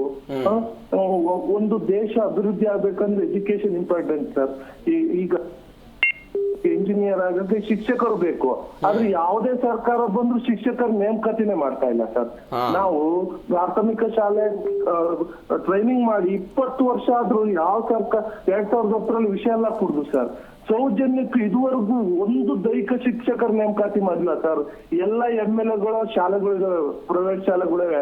ಗೌರ್ಮೆಂಟ್ ಶಾಲೆ ಉದ್ಧಾರ ಆಗೋದು ಯಾರಿಗೂ ಇಷ್ಟ ಇಲ್ಲ ಸರ್. ಯಾವುದೇ ಸರ್ಕಾರ ಬರಲಿ ಪ್ರತಿ ಬಾರಿ ಮನವಿ ಕೊಟ್ಟು ಕಾಲಿಗೆಲ್ಲ ಬಿದ್ರು ನೇಮಕಾತಿ ಮಾಡ್ತೀನಿ ಅಂತಾರೆ. ನಮ್ ಏಜೆ ಮುಗ್ದೋಯ್ತು ಸರ್. ನಾವು ಒಂದು ಆಸೆ ಮನೋಭಾವನೆ ಇಟ್ಕೊಂಡಿದ್ದು ನಾನೊಬ್ಬ ದೈಹಿಕ ಶಿಕ್ಷಕ ಆಗ್ಬೇಕು ಅಂತ, ಅದನ್ನೆಲ್ಲ ನಮ್ಮ ಆಸೆನೆ ಹಾಳು ಮಾಡ್ಬಿಟ್ರು ಸರ್ ಈ ಸರ್ಕಾರ. ಎಲ್ಲಾ ಸರ್ಕಾರ ಬಿಜೆಪಿ JDS ಎಲ್ಲಾ ಸರ್ಕಾರಗಳು 72,000 ಹುದ್ದೆಗಳನ್ನು ನೇಮಕ ಮಾಡ್ಕೊಡ್ತೀವಿ ಅಂತ DK ಶಿವಕುಮಾರ್ ಹೇಳ್ತಿದಾರಲ್ಲ, ಅದ್ರಲ್ಲಿ ಶಿಕ್ಷಕರ ನೇಮಕಾತಿನೇ ಇದೆ ಅಲ್ವಾ ಸರ್? ಅದ್ರಲ್ಲಿ ಇದೆ. 20 ವರ್ಷದಿಂದ ಆಗಿಲ್ಲ, 20 ಬ್ಯಾಚ್ ಆಚೆ ಬಂದಿದೆ. ಬರೀ 175 ಪೋಸ್ಟ್ ಇಡೀ ಕರ್ನಾಟಕ ರಾಜ್ಯಕ್ಕೆ 175 ಪೋಸ್ಟ್ ತಗೊಂಡ್ರೆ ಹೇಗೆ ಫೈಟ್ ಮಾಡೋದು ಸರ್? ಇವ್ರಿಗೆ ಯಾರ್ದಾರ ನಾಚಿಕೆ ಮಾನ ಮರ್ಯಾದೆ ಇದೆಯಾ ಸರ್ ಸರ್ಕಾರಗಳಿಗೆ? ಅಂದ್ರೆ ಶಿಕ್ಷಕರ ನೇಮಕಾತಿ ಸಕಾಲಕ್ಕೆ ಆಗಬೇಕು ಅನ್ನೋ ನಿಮ್ಮ ಆಶಯ. ಬರೇ ಆಶ್ವಾಸನೆ ಸರ್. ಯಾವುದೇ ಸರ್ಕಾರ ಬರ್ಲಿ ಸರ್, 5 ಸ್ಟೇಟ್ಮೆಂಟ್ ಕೊಟ್ರೆ ಆ ಸರ್ಕಾರದ್ದು ಅವಧಿನೇ ಮುಗ್ದೋಗುತ್ತೆ. 1 ಸ್ಟೇಟ್ಮೆಂಟ್ ಕೊಂಡ್ರೆ 1 ವರ್ಷ ಮಕ್ಕಳು ಓದ್ತಾರೆ, ನೇಮಕಾತಿ ಮಾಡ್ತಾರೆ ಅಂತ ಸಿಟಿಗೆ ಓದ್ತಾರೆ. 5 ಸ್ಟೇಟ್ಮೆಂಟ್ ಕೊಟ್ರೆ 5 ವರ್ಷ ಮುಗ್ದೋಯ್ತು, ಆ ಸರ್ಕಾರ ಮತ್ತೆ ಮುಗ್ದೋಯ್ತು, ಬೇರೆ ಸರ್ಕಾರ ಬರುತ್ತೆ. ನಾವ್ ಮಾಡಿಲ್ಲ, ನಮಗ್ ಗೊತ್ತಿಲ್ಲ. ಯಾರು ಬಂದ್ರು ದೈಹಿಕ ಶಿಕ್ಷಕರ ನೇಮಕಾತಿನೇ ಮಾಡಿಲ್ಲ ಸರ್. ಪ್ರತಿ ಶಾಲೆಗೂ ಪಠ್ಯ ಪುಸ್ತಕ ಇದೆ, ಅದನ್ನ ಬೋಧನೆ ಮಾಡೋರು ಯಾರು ಸರ್? ನಾವು ಅದೇ ಮಾತನಾಡ್ತಾ ಇದ್ವಿ ಅನ್ನಪ್ಪ ಈಗಷ್ಟೇ ಅದನ್ನೇ ಮಾತನಾಡ್ತಾ ಇದ್ವಿ. ಈಗ ಕ್ರೀಡಾ ಶುರುವಾಗುತ್ತೆ. ಈಗ ಆಗಸ್ಟ್ ಬಂತ ಹೇಳಿದ್ರೆ ಆಟಗಳೆಲ್ಲ ಶುರುವಾಗುತ್ತೆ. ಅದನ್ನ ಹೇಳ್ಕೊಡೋರು ಯಾರು? ಪಾಠ ಮಾಡೋರೇ ಅದನ್ನ ಹೇಳ್ಕೊಡ್ಬೇಕಾದಂತ ಅನಿವಾರ್ಯತೆ ಇದೆ ಸರ್ಕಾರಿ ಶಾಲೆಗಳಲ್ಲಿ. ಯಾವುದೇ ಸರ್ಕಾರ ಬಂದ್ರು ಪಾಠ ಮಾಡೋ ಶಿಕ್ಷಕರಿಗೆ ಅವ್ರದೇ ತುಂಬಾ ಜವಾಬ್ದಾರಿಗಳಿದೆ ಸರ್. ಮೊಟ್ಟೆ ಲೆಕ್ಕ ಕೊಡ್ಬೇಕು, ಬಾಳೆಹಣ್ಣು ಲೆಕ್ಕ ಕೊಡ್ಬೇಕು, ಪ್ರತಿಯೊಂದು ಲೆಕ್ಕ ಕೊಡ್ಬೇಕು. ಯಾವಾಗ ಇವಾಗ ಮಕ್ಕಳನ್ನ ಆಟ ಆಡ್ಸಕ್ಕೆ, ಅದಕ್ಕಾಗಿ ವಿಶ್ವಗುರು ಇಂಡಿಯಾ, ಆದ್ರೆ ಇಂಡಿಯಾದಲ್ಲಿ ಯಾವುದೇ ಶಾಲೆಯಲ್ಲಿ ಶಿಕ್ಷಕರೇ ಇಲ್ಲ. ಟೋಟಲ್ 3,672 ಹುದ್ದೆಗಳು ಖಾಲಿದೆ. 49,000 ಪ್ರಾಥಮಿಕ ಶಾಲೆಗಳಿದಾವೆ ಸರ್. ಅದರಲ್ಲಿ ಶಾಂಕ್ಷನ್ ಆಗಿರೋ ಪೋಸ್ಟ್ 6,772 ಹುದ್ದೆಗಳು ಮಾತ್ರ. ಅದ್ರಲ್ಲಿ ಪ್ರೆಸೆಂಟ್ ವರ್ಕ್ ಮಾಡ್ತಿರೋದು ಗೋವಿಂದೇಗೌಡ ಕಾಲದಲ್ಲಿ ನೇಮಕಾತಿ ಆಗಿರೋದು 2,500 ಜನ ಇದ್ದಾರೆ. ಇನ್ನ 3,672 ಹುದ್ದೆಗಳು ಖಾಲಿದಾವೆ. ಅದ್ರಲ್ಲಿ ಇವ್ರು ನೇಮಕಾತಿ ಮಾಡ್ತಾರೆ 175 ಮಾಡ್ತಾರಂತೆ ಸರ್. ಯಾವ ಸರ್? 1,000 ಪೋಸ್ಟ್ ಅದನ್ನು ತುಂಬಿಕೊಂಡ್ರೆ ಯಾರಿಗೆ ಎಬಿಲಿಟಿ ನೋಡೋಣ ಏನಾಗುತ್ತೆ ಮಾಡಿ, ಏನಾರ ಮಾಡಿ ನೇಮಕಾತಿ ಮಾಡಿ. ಒಂದ್ಸತಿನಾರ ಅಪ್ಲಿಕೇಶನ್ ಹಾಕದ್ ಬೇಡವಾ ಸರ್? ಓದಿರೋರು ಎಷ್ಟು ನೋವಾಗುತ್ತೆ ಸರ್. ಎಂತ ಕುಲ್ಗೆಟ್ಟು ಸರ್ಕಾರಗಳು ಸರ್, ಎಲ್ಲರೂ ಸ್ವಾರ್ಥಿ ಸರ್ಕಾರಗಳು ಸರ್. ನಾಚಿಕೆ ಮಾನ ಮರ್ಯಾದೆ ಯಾರಿಗೂ ಇಲ್ಲ ಸರ್. ಅಷ್ಟು ಹೊಲಸು ಸರ್ಕಾರಗಳು ಸರ್. ಬರೀ ಮಾಡ್ತೀವಿ, ಅತಿ ಶೀಘ್ರದಲ್ಲಿ 100 ದಿನದಲ್ಲಿ ಕಂಪ್ಲೀಟ್ ಮಾಡ್ತೀವಿ. ಎಲ್ಲಿ ಸರ್? ಮಧು ಬಂಗಾರಪ್ಪ ಎಷ್ಟು ಹೇಳಿದ್ರು, ಒಳ ಮೀಸಲಾತಿ 6ನೇ ದಿನಲೇ ಮಾಡ್ತೀನಿ ಅಂದ್ರು. ಯಾವ ನೇಮಕಾತಿನೂ ಮಾಡ್ತಾ ಇಲ್ವಲ್ಲ ಸರ್? ಏನ್ ಮಾಡುದು ಸರ್? ಯಾರನ್ನ ಕೇಳುದು ಸರ್? ನೋಡೋಣ. DK ಶಿವಕುಮಾರ್ 72,000 ಅಂತ ಹೇಳಿದ್ದಾರೆ. ಯಾರಿಗೂ ಕಿಂಚಿತ್ತು ಒಂಚೂರು ಮನಸ್ಥಿತಿ ನೋಡೋಣ ಏನಾಗುತ್ತೆ ಅಂತ. Thank you so much Zee Kannada ಜೊತೆ ಮಾತನಾಡಿದ್ದಕ್ಕೆ ಹೊನ್ನಪ್ಪ ಅವರೇ. ಅವರ ಆಕ್ರೋಶದ ಮಾತುಗಳನ್ನು ಕೇಳಿಸ್ಕೊಳ್ತಾ ಇದ್ದೀವಿ ಸರ್. ಕೇವಲ ಹೊನ್ನಪ್ಪನವರ ಮಾತಲ್ಲ ಇದು, ಇಡೀ ರಾಜ್ಯದಲ್ಲಿ ಅನೇಕ ಜನರ ಮಾತಿದೆ. ನೀವು ನೋಡಿ, ಶಿಕ್ಷಕರನ್ನು ಅತ್ಯುತ್ತಮ ಶಿಕ್ಷಕರನ್ನು ತರಬೇಕು ಅಂತ CET ಇದ್ದಿದ್ದಲ್ಲಿ TET ತೆಗೆದುಕೊಂಡು ಬಂದರು. TET ಎಲಿಜಿಬಲ್ ಆದರೆ ಮಾತ್ರ CET ಅಂತ ಹೇಳಿದರು. ಅದಕ್ಕೆ ಬೇರೆ ಬೇರೆ ಕೋರ್ಸ್ಗಳನ್ನು ಹಿಂದೆ TCH ಮಾಡಿದರೆ ಮಾತ್ರ ಪ್ರಾಥಮಿಕ ಶಾಲಾ ಶಿಕ್ಷಕರಾಗ್ತಾ ಇದ್ರು. ಇವತ್ತು B.Ed ಕಂಪಲ್ಸರಿ ಮಾಡಿದರೆ ಅವರಿಗೆಲ್ಲ ಮಾಸ್ಟರ್ ಡಿಗ್ರಿ ಆಗಿರಬೇಕು ಎನ್ನುವಂಥ ನಿಯಮಗಳನ್ನು ತೆಗೆದುಕೊಂಡು ಬಂದರು. ಈ ಎಲ್ಲ ಎಲಿಜಿಬಿಲಿಟಿಗಳನ್ನು ಕೊಟ್ಟಾಗಲೂ ಕೂಡ, ಈ ಕ್ರೈಟೀರಿಯಾಗಳನ್ನು ಕೊಟ್ಟಾಗಲೂ ಕೂಡ ನಾವು ಬರೆದು ಪಾಸ್ ಆಗ್ತೀವಿ ಅಂತ ಆಕಾಂಕ್ಷಿಗಳು ಹೇಳ್ತಾ ಇದ್ದಾರೆ. ಸರ್ಕಾರ ಮಾತ್ರ ಈ ರೀತಿಯಾಗಿ ದ್ವಂದ್ವ ನಿಲುವು. ತುಂಬ ಕರುಣಾಜನಕ ಸ್ಥಿತಿ ಇದೆ ಸರ್. ಇವ್ರು ಇರೋದು ಹೇಳಿದಲ್ಲ, ಈಗ ಪೋಸ್ಟ್ ಇರೋದು ಎಷ್ಟು ಅಂತಂದರೆ 50,000 ಪೋಸ್ಟ್ ಇದ್ದರೆ ಇವರು 5 ಲಕ್ಷ ಜನ ಕಾಯ್ತಾ ಇದ್ದಾರೆ. ಅವ್ರು ಹೇಳಿದ್ದು ಭಾಳ ಇದೆ. ವಯಸ್ಸು ಹೋಗ್ತಾ ಇದೆ, ಏಜು ಡಿಬಾರ್ ಆಗ್ತಾ ಇದೆ. ಸೊ ಇವರು ಕಲಿತದ್ದೆಲ್ಲ ವ್ಯರ್ಥ ಆಗ್ತಾ ಇದೆ, ಏನು ಮಾಡಬೇಕಂತ ಗೊತ್ತಾಗ್ತಾ ಇಲ್ಲ. ಆಗ ಅತಿಥಿ ಶಿಕ್ಷಕರು ಅಂತ 10,000 12,000 ರೂಪಾಯಿ ಕೊಟ್ಬಿಟ್ಟು ಅತಿಥಿ ಶಿಕ್ಷಕರು ಅಂತ ಅಲ್ಲಿ ಪಕ್ಕದಲ್ಲಿರ್ತಕ್ಕಂಥ ರೆಗ್ಯುಲರ್ ಶಿಕ್ಷಕರು 1 ಲಕ್ಷ ರೂಪಾಯಿ ಸಂಬಳ ತೊಗೊಳ್ತಾ ಇದ್ದಾರೆ. ಸೊ ಇದು ಎಲ್ಲವೂ ಸಹಿತ ಈ ನಮ್ಮ ಎಜುಕೇಷನ್ ಸಿಸ್ಟಮ್ ಬಹಳ ಬಹಳ ಕೆಟ್ಟದಾಗಿದೆ. ಶಿಕ್ಷಕರು ಇದ್ದಾರಲ್ಲ ನಿಜಕ್ಕೂ ಸಹಿತ ಆಯ್ತಪ್ಪ, ನೀವು ಇದನ್ನೇ ಬಂದ್ ಮಾಡಿಬಿಡಿ, ನೀವು B.Ed ಬಂದ್ ಮಾಡಿಬಿಡಿ ಆಯ್ತಾ. ನೀವು ಶಿಕ್ಷಕರ ವೃತ್ತಿಗೆ ನೀವು ಏನೇನೆಲ್ಲ 9 ತಿಂಗಳ ಇದ್ದಿದ್ದು 2 ವರ್ಷ ಮಾಡಿದ್ದಾರೆ ಸರ್. ಬಿಟ್ಬಿಡಿ ಅಲ್ವಾ ಸರ್? 9 ತಿಂಗಳ ಸರ್ ಬಿಟ್ಬಿಡಿ. ಯಾಕೆ ಹೆಂಗೂ ನೌಕರಿ ಕೊಡೋದಿಲ್ವಲ್ಲ, ಕೊಡೋದಿಲ್ಲ ಅಂದಮೇಲೆ ಯಾಕೆ ಅವ್ರಿಗೆ ಆಸೆಯನ್ನು ತಲುಪಿಸ್ತೀರಾ? ಪಾಪ ಅವರು ಸಿಕ್ಕತ್ತೆ ಇವತ್ತಿಲ್ಲ ನಾಳೆ ಅಂತ ಹೇಳ್ಬಿಟ್ಟು ಇಷ್ಟೊಂದು ಎಕ್ಸಾಮ್ಗಳನ್ನು ಬರೆದು ಏನು ಸಾಧ್ಯ ಆಗುತ್ತೆ? ಈ ದೇಶದ ವ್ಯವಸ್ಥೆ ಬಹಳ ಬಹಳ ಕೆಟ್ಟದಾಗಿದೆ ಸರ್. ಏನು ಓದ್ತಿರೋದಕ್ಕಿಲ್ಲ. ನಾಳೆ ಒಂದು ಯಾರಾದರೂ ಚಪ್ಪರಾಸಿಗೆ ಹುದ್ದೆಗೆ ಕರೆದ್ರೆ ಅದಕ್ಕೆ ಡಾಕ್ಟ್ರೇಟ್ ಮಾಡಿದವರು ಅಪ್ಲೈ ಮಾಡ್ತಾರೆ, BSc ಮಾಡಿದವರು ಅಪ್ಲೈ ಮಾಡ್ತಾರೆ. ಎಂಥ ಪರಿಸ್ಥಿತಿ ಇದೆ ಅಂತಂದ್ರೆ ನಮ್ಮ ಪರಿಸ್ಥಿತಿ, 1,000 ಪೋಸ್ಟಿಂಗ್ ಇತ್ತು ಅಂತಂದ್ರೆ ಅದಕ್ಕೆ 10 ಲಕ್ಷ ಜನ ಅಪ್ಲೈ ಮಾಡ್ತಾರೆ. ಇಂಥ ಪರಿಸ್ಥಿತಿ ಅಂತ ನಿರುದ್ಯೋಗ ಅನ್ನುವುದಿದೆಯಲ್ವಾ, ಇದು ಕಾಮನ್ ಆಗಿ ಹೋಗಿದೆ. ನನ್ನ ಪ್ರಶ್ನೆ ಇರೋದು ಶಶಿಕಾಂತ್ ಹೆಗಡೆ ಅವರೇ, ಇಂತಹ ಸಮಸ್ಯೆ ಇದ್ದಾಗಲೂ ಕೂಡ ನೇಮಕವಾದವರನ್ನೂ ಕೂಡ ನಾವು ಸರಿಯಾಗಿ ಸಮರ್ಪಕವಾಗಿ ಬಳಸ್ಕೊಳ್ತಾ ಇಲ್ಲ ಅನ್ನುವಂಥದ್ದು ಆತಂಕ ನನ್ನ ಹತ್ರ. ಸಮರ್ಪಕ ಅಲ್ಲ ಸರ್. ನೀವು ಅವಾಗಲೇ ಹೇಳಿದ್ರೆ ನಾವು ವಿದ್ಯಾರ್ಥಿಗಳ ದೃಷ್ಟಿಯಿಂದ ಇದನ್ನು ಚರ್ಚೆ ಮಾಡೋದು ಬಹಳ ಅಲ್ಲ, ಸಿಕ್ಕಾಬಿಡಿ ಬಳಸ್ಕೊಳ್ತಾ ಇದ್ದಾರೆ ನೀವು. ಯಾವುದಕ್ಕೆ ಅಗತ್ಯ ಇದನ್ನು ಬಿಟ್ಟು ಅನಗತ್ಯ ಕೆಲಸಗಳೇ ನೀವೆಲ್ಲ ಬಳಸ್ಕೊಳ್ತಾ ಇದ್ದೀರಾ ಎಲ್ಲರನ್ನೂ ಸಹಿತ. ಅದಲ್ಲ, ತಪ್ಪು ಅದು ಅಂತ ನಾವು ಹೇಳ್ತಾ ಇರೋದು. ನಿಮ್ಮ ಕೆಲಸ ಏನು ಅದನ್ನು ಮಾಡಿ. ನೀವು 1ನೇ ಕ್ಲಾಸಿಂದ ಪರೀಕ್ಷೆಗಳೇ ಇಲ್ಲ, ಹಂಗೆ ಅವ್ರು ಮುಂದಕ್ಕೆ ಹೋಗಿ SSLC ಬರೋದೆಲ್ಲ ಗಾಬರಿ ಆಗಿ ಹೋಗ್ಬಿಡುತ್ತೆ ಅವ್ರಿಗೆ. ನೀವು ಬೆಂಗಳೂರಿಗೆ ಬಂದುಬಿಟ್ರೆ ಇಂಗ್ಲೀಷಲ್ಲಿ ಪಟ ಒಂಚೂರು ಮಾತಾಡೋಕೆ ಬರಲ್ಲ, ಏನು ಕೆಲಸಗಳು ಸಿಕ್ಕೋದಿಲ್ಲ, ಏನ್ರಿ ಅಲ್ಲೇ ಇದ್ದು ಬದುಕಕ್ಕಾಗೋದಿಲ್ಲ, ಆತ್ಮಹತ್ಯೆ ಮಾಡ್ಕೋಬೇಕಾಗತ್ತೆ. ಅವ್ರಿಗೆ ಈ ನಿಜ ಹೇಳ್ಕೊಂಡು ದೊಡ್ಡ ಸಮಸ್ಯೆ ಅಂದ್ರೆ ಹೆಣ್ಣು ಸಿಕ್ಕೋದಿಲ್ಲ ರೀ. 40 ವರ್ಷ 50 ವರ್ಷ ಆಗಿದೆ, ಇವತ್ತವ್ರು ಯಾಕೆ ಕೆಲಸ ಇಲ್ಲ, ಉದ್ಯೋಗ ಇಲ್ಲ. ಸೊ ಇಂಥ ಸಮಸ್ಯೆ ಏನಿದೆ ಅಲ್ವಾ, ಇನ್ನು ಸ್ವಲ್ಪ ದಿವಸ ಕೇಳ್ತಾ ಇದ್ದೀನಿ ಕೇಳಿ. ಈ ದೇಶ ಇದೆ ಅಲ್ವಾ, ಜನಾಂದೋಲನ ಆಗಬೇಕು, ತಂಗೆ ಹೇಳಬೇಕು. ಈ ಸರ್ಕಾರ ಇದೆ ಅಲ್ವಾ, ಈ ಸರ್ಕಾರವನ್ನು ಹೇಳಬೇಕು, ನೀವು ಎಜುಕೇಶನ್ ಕೊಟ್ಟ ಮೇಲೆ ನೌಕರಿ ಕಡ್ಡಾಯ ಕೊಡಬೇಕು, ನೀವು ಮಾಡಲೇಬೇಕು. ಎಸ್ ಸರ್, ಬರ್ತೀನಿ. ರಾಜಶೇಖರ್ ಸರ್, ಅವ್ರ ಮಾತುಗಳನ್ನು ನೀವು ಕೇಳಿಸ್ಕೊಂಡ್ರಿ. ಒಂದು ಆಕ್ರೋಶ ಒಂದು ಕಡೆ ನಮಗೆಲ್ಲ ನೆನಪಿದೆ. ಬಾಲ್ಯದಲ್ಲಿ ಯಾರಾದರೂ ಒಬ್ಬ ಬಾಲಕನನ್ನು ಕೇಳಿದರೆ ಮುಂದೆ ಏನಾಗ್ತಿ ಅಂತ ಕೇಳಿದರೆ ಅವರು ಬಹಳವಾಗಿ ಹೇಳ್ತಾ ಇದ್ರು, ಒಂದು ಶಿಕ್ಷಕ ಆಗ್ತೀನಿ, ಇಲ್ಲ ಪೊಲೀಸ್ ಆಗ್ತೀನಿ ಅಂತ. ಹಿಂದಿನ ಕಾಲದಲ್ಲೆಲ್ಲ, ಇವತ್ತೆಲ್ಲ ಇಂಜಿನಿಯರು ಡಾಕ್ಟರ್ಸ್ ಆಗ್ತೀವಿ ಅಂತೆಲ್ಲ ಹೇಳ್ತಿದ್ದಾರೆ. ಬಟ್ ಚಿಕ್ಕವರಿದ್ದಾಗ ಹೇಳ್ತಾ ಇದ್ರು ಶಿಕ್ಷಕರಾಗ್ತೀವಿ ಮತ್ತು ಪೊಲೀಸ್ ಆಗ್ತೀವಿ ಅಂತಲೇ ಮಾತಾಡ್ತಾ ಇದ್ರು. ಬಟ್ ಈ SIR ಪ್ರಕ್ರಿಯೆ ಶುರುವಾದ ನಂತರ ನಮಗೆ ಬಂದಿರೋ ಮಾಹಿತಿಯ ಪ್ರಕಾರ ನಾವು ರಿಸೈನ್ ಮಾಡ್ತೀವಿ ಅನ್ನುವಂಥ ಲೆವೆಲ್ಗೆ ಹೋಗ್ತಾ ಇದ್ದಾರಂತೆ. ನಾವು ರಾಜೀನಾಮೆ ಕೊಡ್ತೀವಿ ಅಂತ. ಮೆಂಟಲ್ ಟೆನ್ಷನ್ ಭಾಳ ಒತ್ತಡ ಸರ್, ಭಾಳ ಹೇಳಿದ್ನಲ್ಲ. ಈಗಾಗಲೇ ಮ್ಯಾಪಿಂಗ್ ಟೈಮಲ್ಲೇ ಇನ್ನು SIR ಮುಂಚೆ ಬರೀ ಮ್ಯಾಪಿಂಗ್ ಮಾಡಬೇಕಾದ್ರೆ ಶಿಕ್ಷಕರು ಎಷ್ಟು ಒತ್ತಡ ಆಗಿದೆ ಕರ್ನಾಟಕದಲ್ಲಿ ಅಂದರೆ, ಈಗ SIR ಅಂತೂ ಭಾಳ ಒತ್ತಡ. ಅದು ಅದಕ್ಕೆ ನಾನು ಆಗಲೇ ಉದಾಹರಣೆ ಕೊಟ್ಟೆ. ಬಂಗಾಳದಲ್ಲಿ, ತಮಿಳುನಾಡುದಲ್ಲಿ, ಬಿಹಾರ್ನಲ್ಲಿ ಎಷ್ಟೋ ಟೀಚರ್ಸು ಹೃದಯಾಘಾತ ಆಗಿ ಸತ್ತಿದ್ದಾರೆ ಪಾಪ. ಮಹಾರಾಷ್ಟ್ರದಲ್ಲಿ ಒಂದು ಕೆಲಸ ಮಾಡಿದಾರಂತೆ ಸರ್, ಈ ತಲಾಟಿಗಳು, ಕಂದಾಯ ಅಧಿಕಾರಿಗಳು ಮತ್ತು ಕೃಷಿ ಅಧಿಕಾರಿಗಳನ್ನೆಲ್ಲ ನೇಮಕ ಮಾಡ್ಕೊಂಡ್ರಂತೆ SIRಗೆ. ದೆಹಲಿಯಲ್ಲಿ ಶಾಲಾ ಶಿಕ್ಷಕರ ಕೊರತೆ ಉಂಟಾದಾಗ ಅತಿಥಿ ಶಿಕ್ಷಕರ ನೇಮಕ ಮಾಡ್ಕೊಂಡ್ರಂತೆ. ಬಿಹಾರದಲ್ಲಿ ಹೆಚ್ಚು ತಾಂತ್ರಿಕ ವ್ಯವಸ್ಥೆಗಳನ್ನು ಮಾಡಿಕೊಂಡು ಪ್ರಯತ್ನವನ್ನು ಮಾಡಿದ್ದಾರೆ. ಬಟ್ ಕರ್ನಾಟಕದಲ್ಲಿ ಅದರ ಪ್ರಮಾಣ ಜಾಸ್ತಿ ಆಗಬೇಕು ಅನ್ನುವಂಥ ಆಗ್ರಹ ಇದೀಗ. ಖಂಡಿತ ಸರ್, ಅದಾಗಬೇಕು ಅನ್ಸುತ್ತೆ. ಇದು ಈ ಥರದ್ದನ್ನು ನೀವು ಮಾಡಿಕೊಂಡು ಶಿಕ್ಷಕರ ಮೇಲೆ ಹೊರೆನ ಕಡಿಮೆ ಮಾಡಿ, ಆವಾಗ ನಮಗೆ ಗುಣಮಟ್ಟದ ಶಿಕ್ಷಣ ಸಿಗೋದಕ್ಕೆ ಸಾಧ್ಯ. ಈಗಾಗಲೇ ಸರ್ಕಾರಿ ಸ್ಕೂಲುಗಳಲ್ಲಿ ಈಗ ಶಾಲೆಗಳನ್ನ ಮುಚ್ಚೋದಕ್ಕೆ ಸರ್ಕಾರಗಳು ಕೊಡ್ತಾ ಇರೋ ವಾದನೆ, ಅಲ್ಲಿ ದಾಖಲಾತಿ ಕಡಿಮೆ ಇದೆ, ಸಮಸ್ಯೆಗಳು. ದಾಖಲಾತಿ ಯಾಕೆ ಕಡಿಮೆ ಇದೆ? ಯಾಕಂದರೆ ಶಿಕ್ಷಕರಿಲ್ಲ. ಇರೋ ಶಿಕ್ಷಕರು ಈ ಥರ ಬೇರೆ ಚಾಕರಿಗೆ ಹಚ್ಚಿಬಿಟ್ರೆ ನೀವು ಪಾಠನೇ ಆಗೋದಿಲ್ಲ. ಪೋಷಕರು ಅನಿವಾರ್ಯವಾಗಿ ಮಕ್ಕಳನ್ನ ತೊಗೊಂಡೋಗಿ ಸಾಲ ಸೂಲ ಮಾಡಿ ಆದರೂ ಪ್ರೈವೇಟ್ ಸ್ಕೂಲ್ಗೆ ಸೇರಿಸ್ತಿದ್ದಾರೆ. ಇದು ದುರಂತ. ಇದು ಇವತ್ತಿದು ಉಳಿಬೇಕು ಅಂದರೆ ಸರ್ಕಾರಿ ಶಾಲೆಯ ಶಿಕ್ಷಕರನ್ನ ಇದಕ್ಕೆ ಬಳಸಬಾರ್ದು. ಇವತ್ತು ಮಕ್ಕಳಿಗೆ ವಿದ್ಯಾಭ್ಯಾಸ ಕೊಡೋದು, ಭಾಳ ಒಳ್ಳೆ ಪ್ರಜೆಗಳನ್ನು ಮಾಡೋದು ಭಾಳ ಮುಖ್ಯ. ಇದು ನಾನು ಒಂದು ಬೆಸ್ಟ್ ಎಕ್ಸಾಂಪಲ್ ಕೊಟ್ಬಿಡ್ತೀನಿ ಸರ್. ನನಗೆ ಗೊತ್ತಿರೋ ಒಬ್ಬ ಶಿಕ್ಷಕರು, ಅವರು ತಾಲೂಕಾ ಮಟ್ಟದ ತರಬೇತುದಾರರು ಇದ್ದಾರೆ, ಟ್ರೈನಿಂಗ್ ಕೊಡೋದಕ್ಕೆ ಹೋಗ್ತಾರೆ. ಪ್ರತಿ ಬಾರಿಯೂ ಕೂಡ ಶಿಕ್ಷಣ ಇಲಾಖೆಯಿಂದ ಅವ್ರಿಗೆ ಕಾಲ್ ಫಾರ್ಮ್ ಆಗುತ್ತೆ, ಅವ್ರು ಪ್ರತಿ ಬಾರಿಯೂ ಕೂಡ ಹೋಗ್ತಾರೆ. ಊರಲ್ಲಿ ಶಾಲೆಗಳಲ್ಲಿ ಜಗಳ ಇದು. SDMC ಸದಸ್ಯರು, ಅಧ್ಯಕ್ಷರು ಬಂದು ನೀವು ಶಾಲೆಯಲ್ಲೇ ಇರೋಲ್ವಂತೆ, ಬೇರೆ ಎಲ್ಲೋ ಕಡೆ ಹೋಗ್ಬಿಡ್ತೀರಂತೆ, ಏನೇನೋ ಕೆಲಸ ಮಾಡ್ತೀರಂತೆ, ಪಾಠ ಮಾಡಲ್ವಂತೆ ಅಂತ. ಅದಕ್ಕೆ ಇವರು ಪ್ರತ್ಯುತ್ತರವಾಗಿ ಉತ್ತರ ಕೊಡಬೇಕು. ನನಗೆ ಸರ್ಕಾರ ಹಿಂಗೆ ಟ್ರೈನಿಂಗ್ ಹಾಕಿತ್ತು, ಟ್ರೈನಿಂಗ್ ಕೊಡೋದಕ್ಕೆ ನಾನು ಹೋಗಿದ್ದೆ ಅಂತ. ಅಲ್ಲಿಯೂ ಕೂಡ SDMC ಸದಸ್ಯರು, ಅಧ್ಯಕ್ಷರು, ಪೋಷಕರು, ಗ್ರಾಮಸ್ಥರ ನಡುವೆ ಈ ತಿಕ್ಕಾಟವನ್ನು ಫೇಸ್ ಮಾಡಬೇಕಾದಂಥ ಅನಿವಾರ್ಯತೆ ಇದೆ.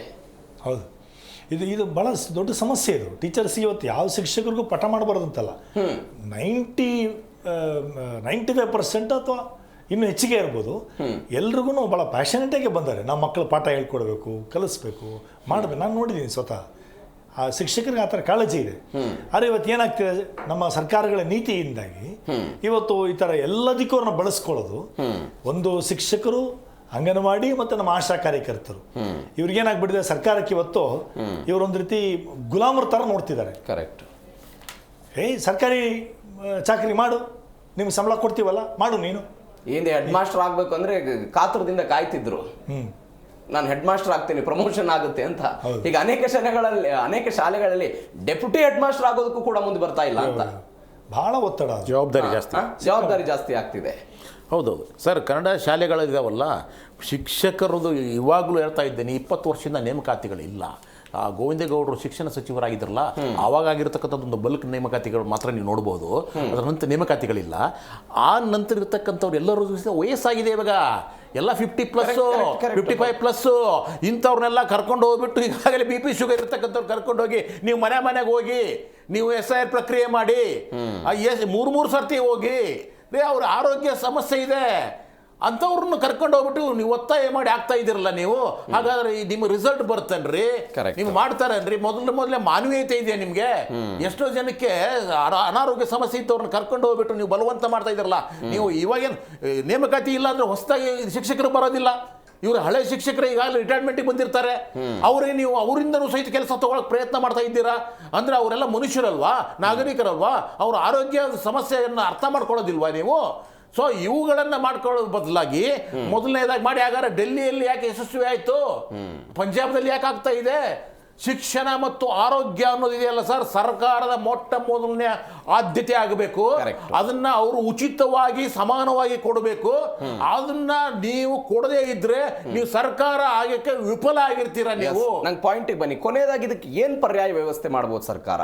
ಸರ್, ಪರ್ಯಾಯ ವ್ಯವಸ್ಥೆ ಏನಿಲ್ಲ ಸರ್. ಸರ್ಕಾರದ ಉದ್ದೇಶವೇ ಇಷ್ಟೇ, ಈ ಸರ್ಕಾರಿಯ ವ್ಯವಸ್ಥೆ ಏನಿದೆಯಲ್ಲ, ಶಿಕ್ಷಣ ವ್ಯವಸ್ಥೆ ತೆಗೆದಾಕ್ಬಿಡಿ, ಎಲ್ಲ ಖಾಸಗೀಕರಣ ಮಾಡಿಬಿಡಿ.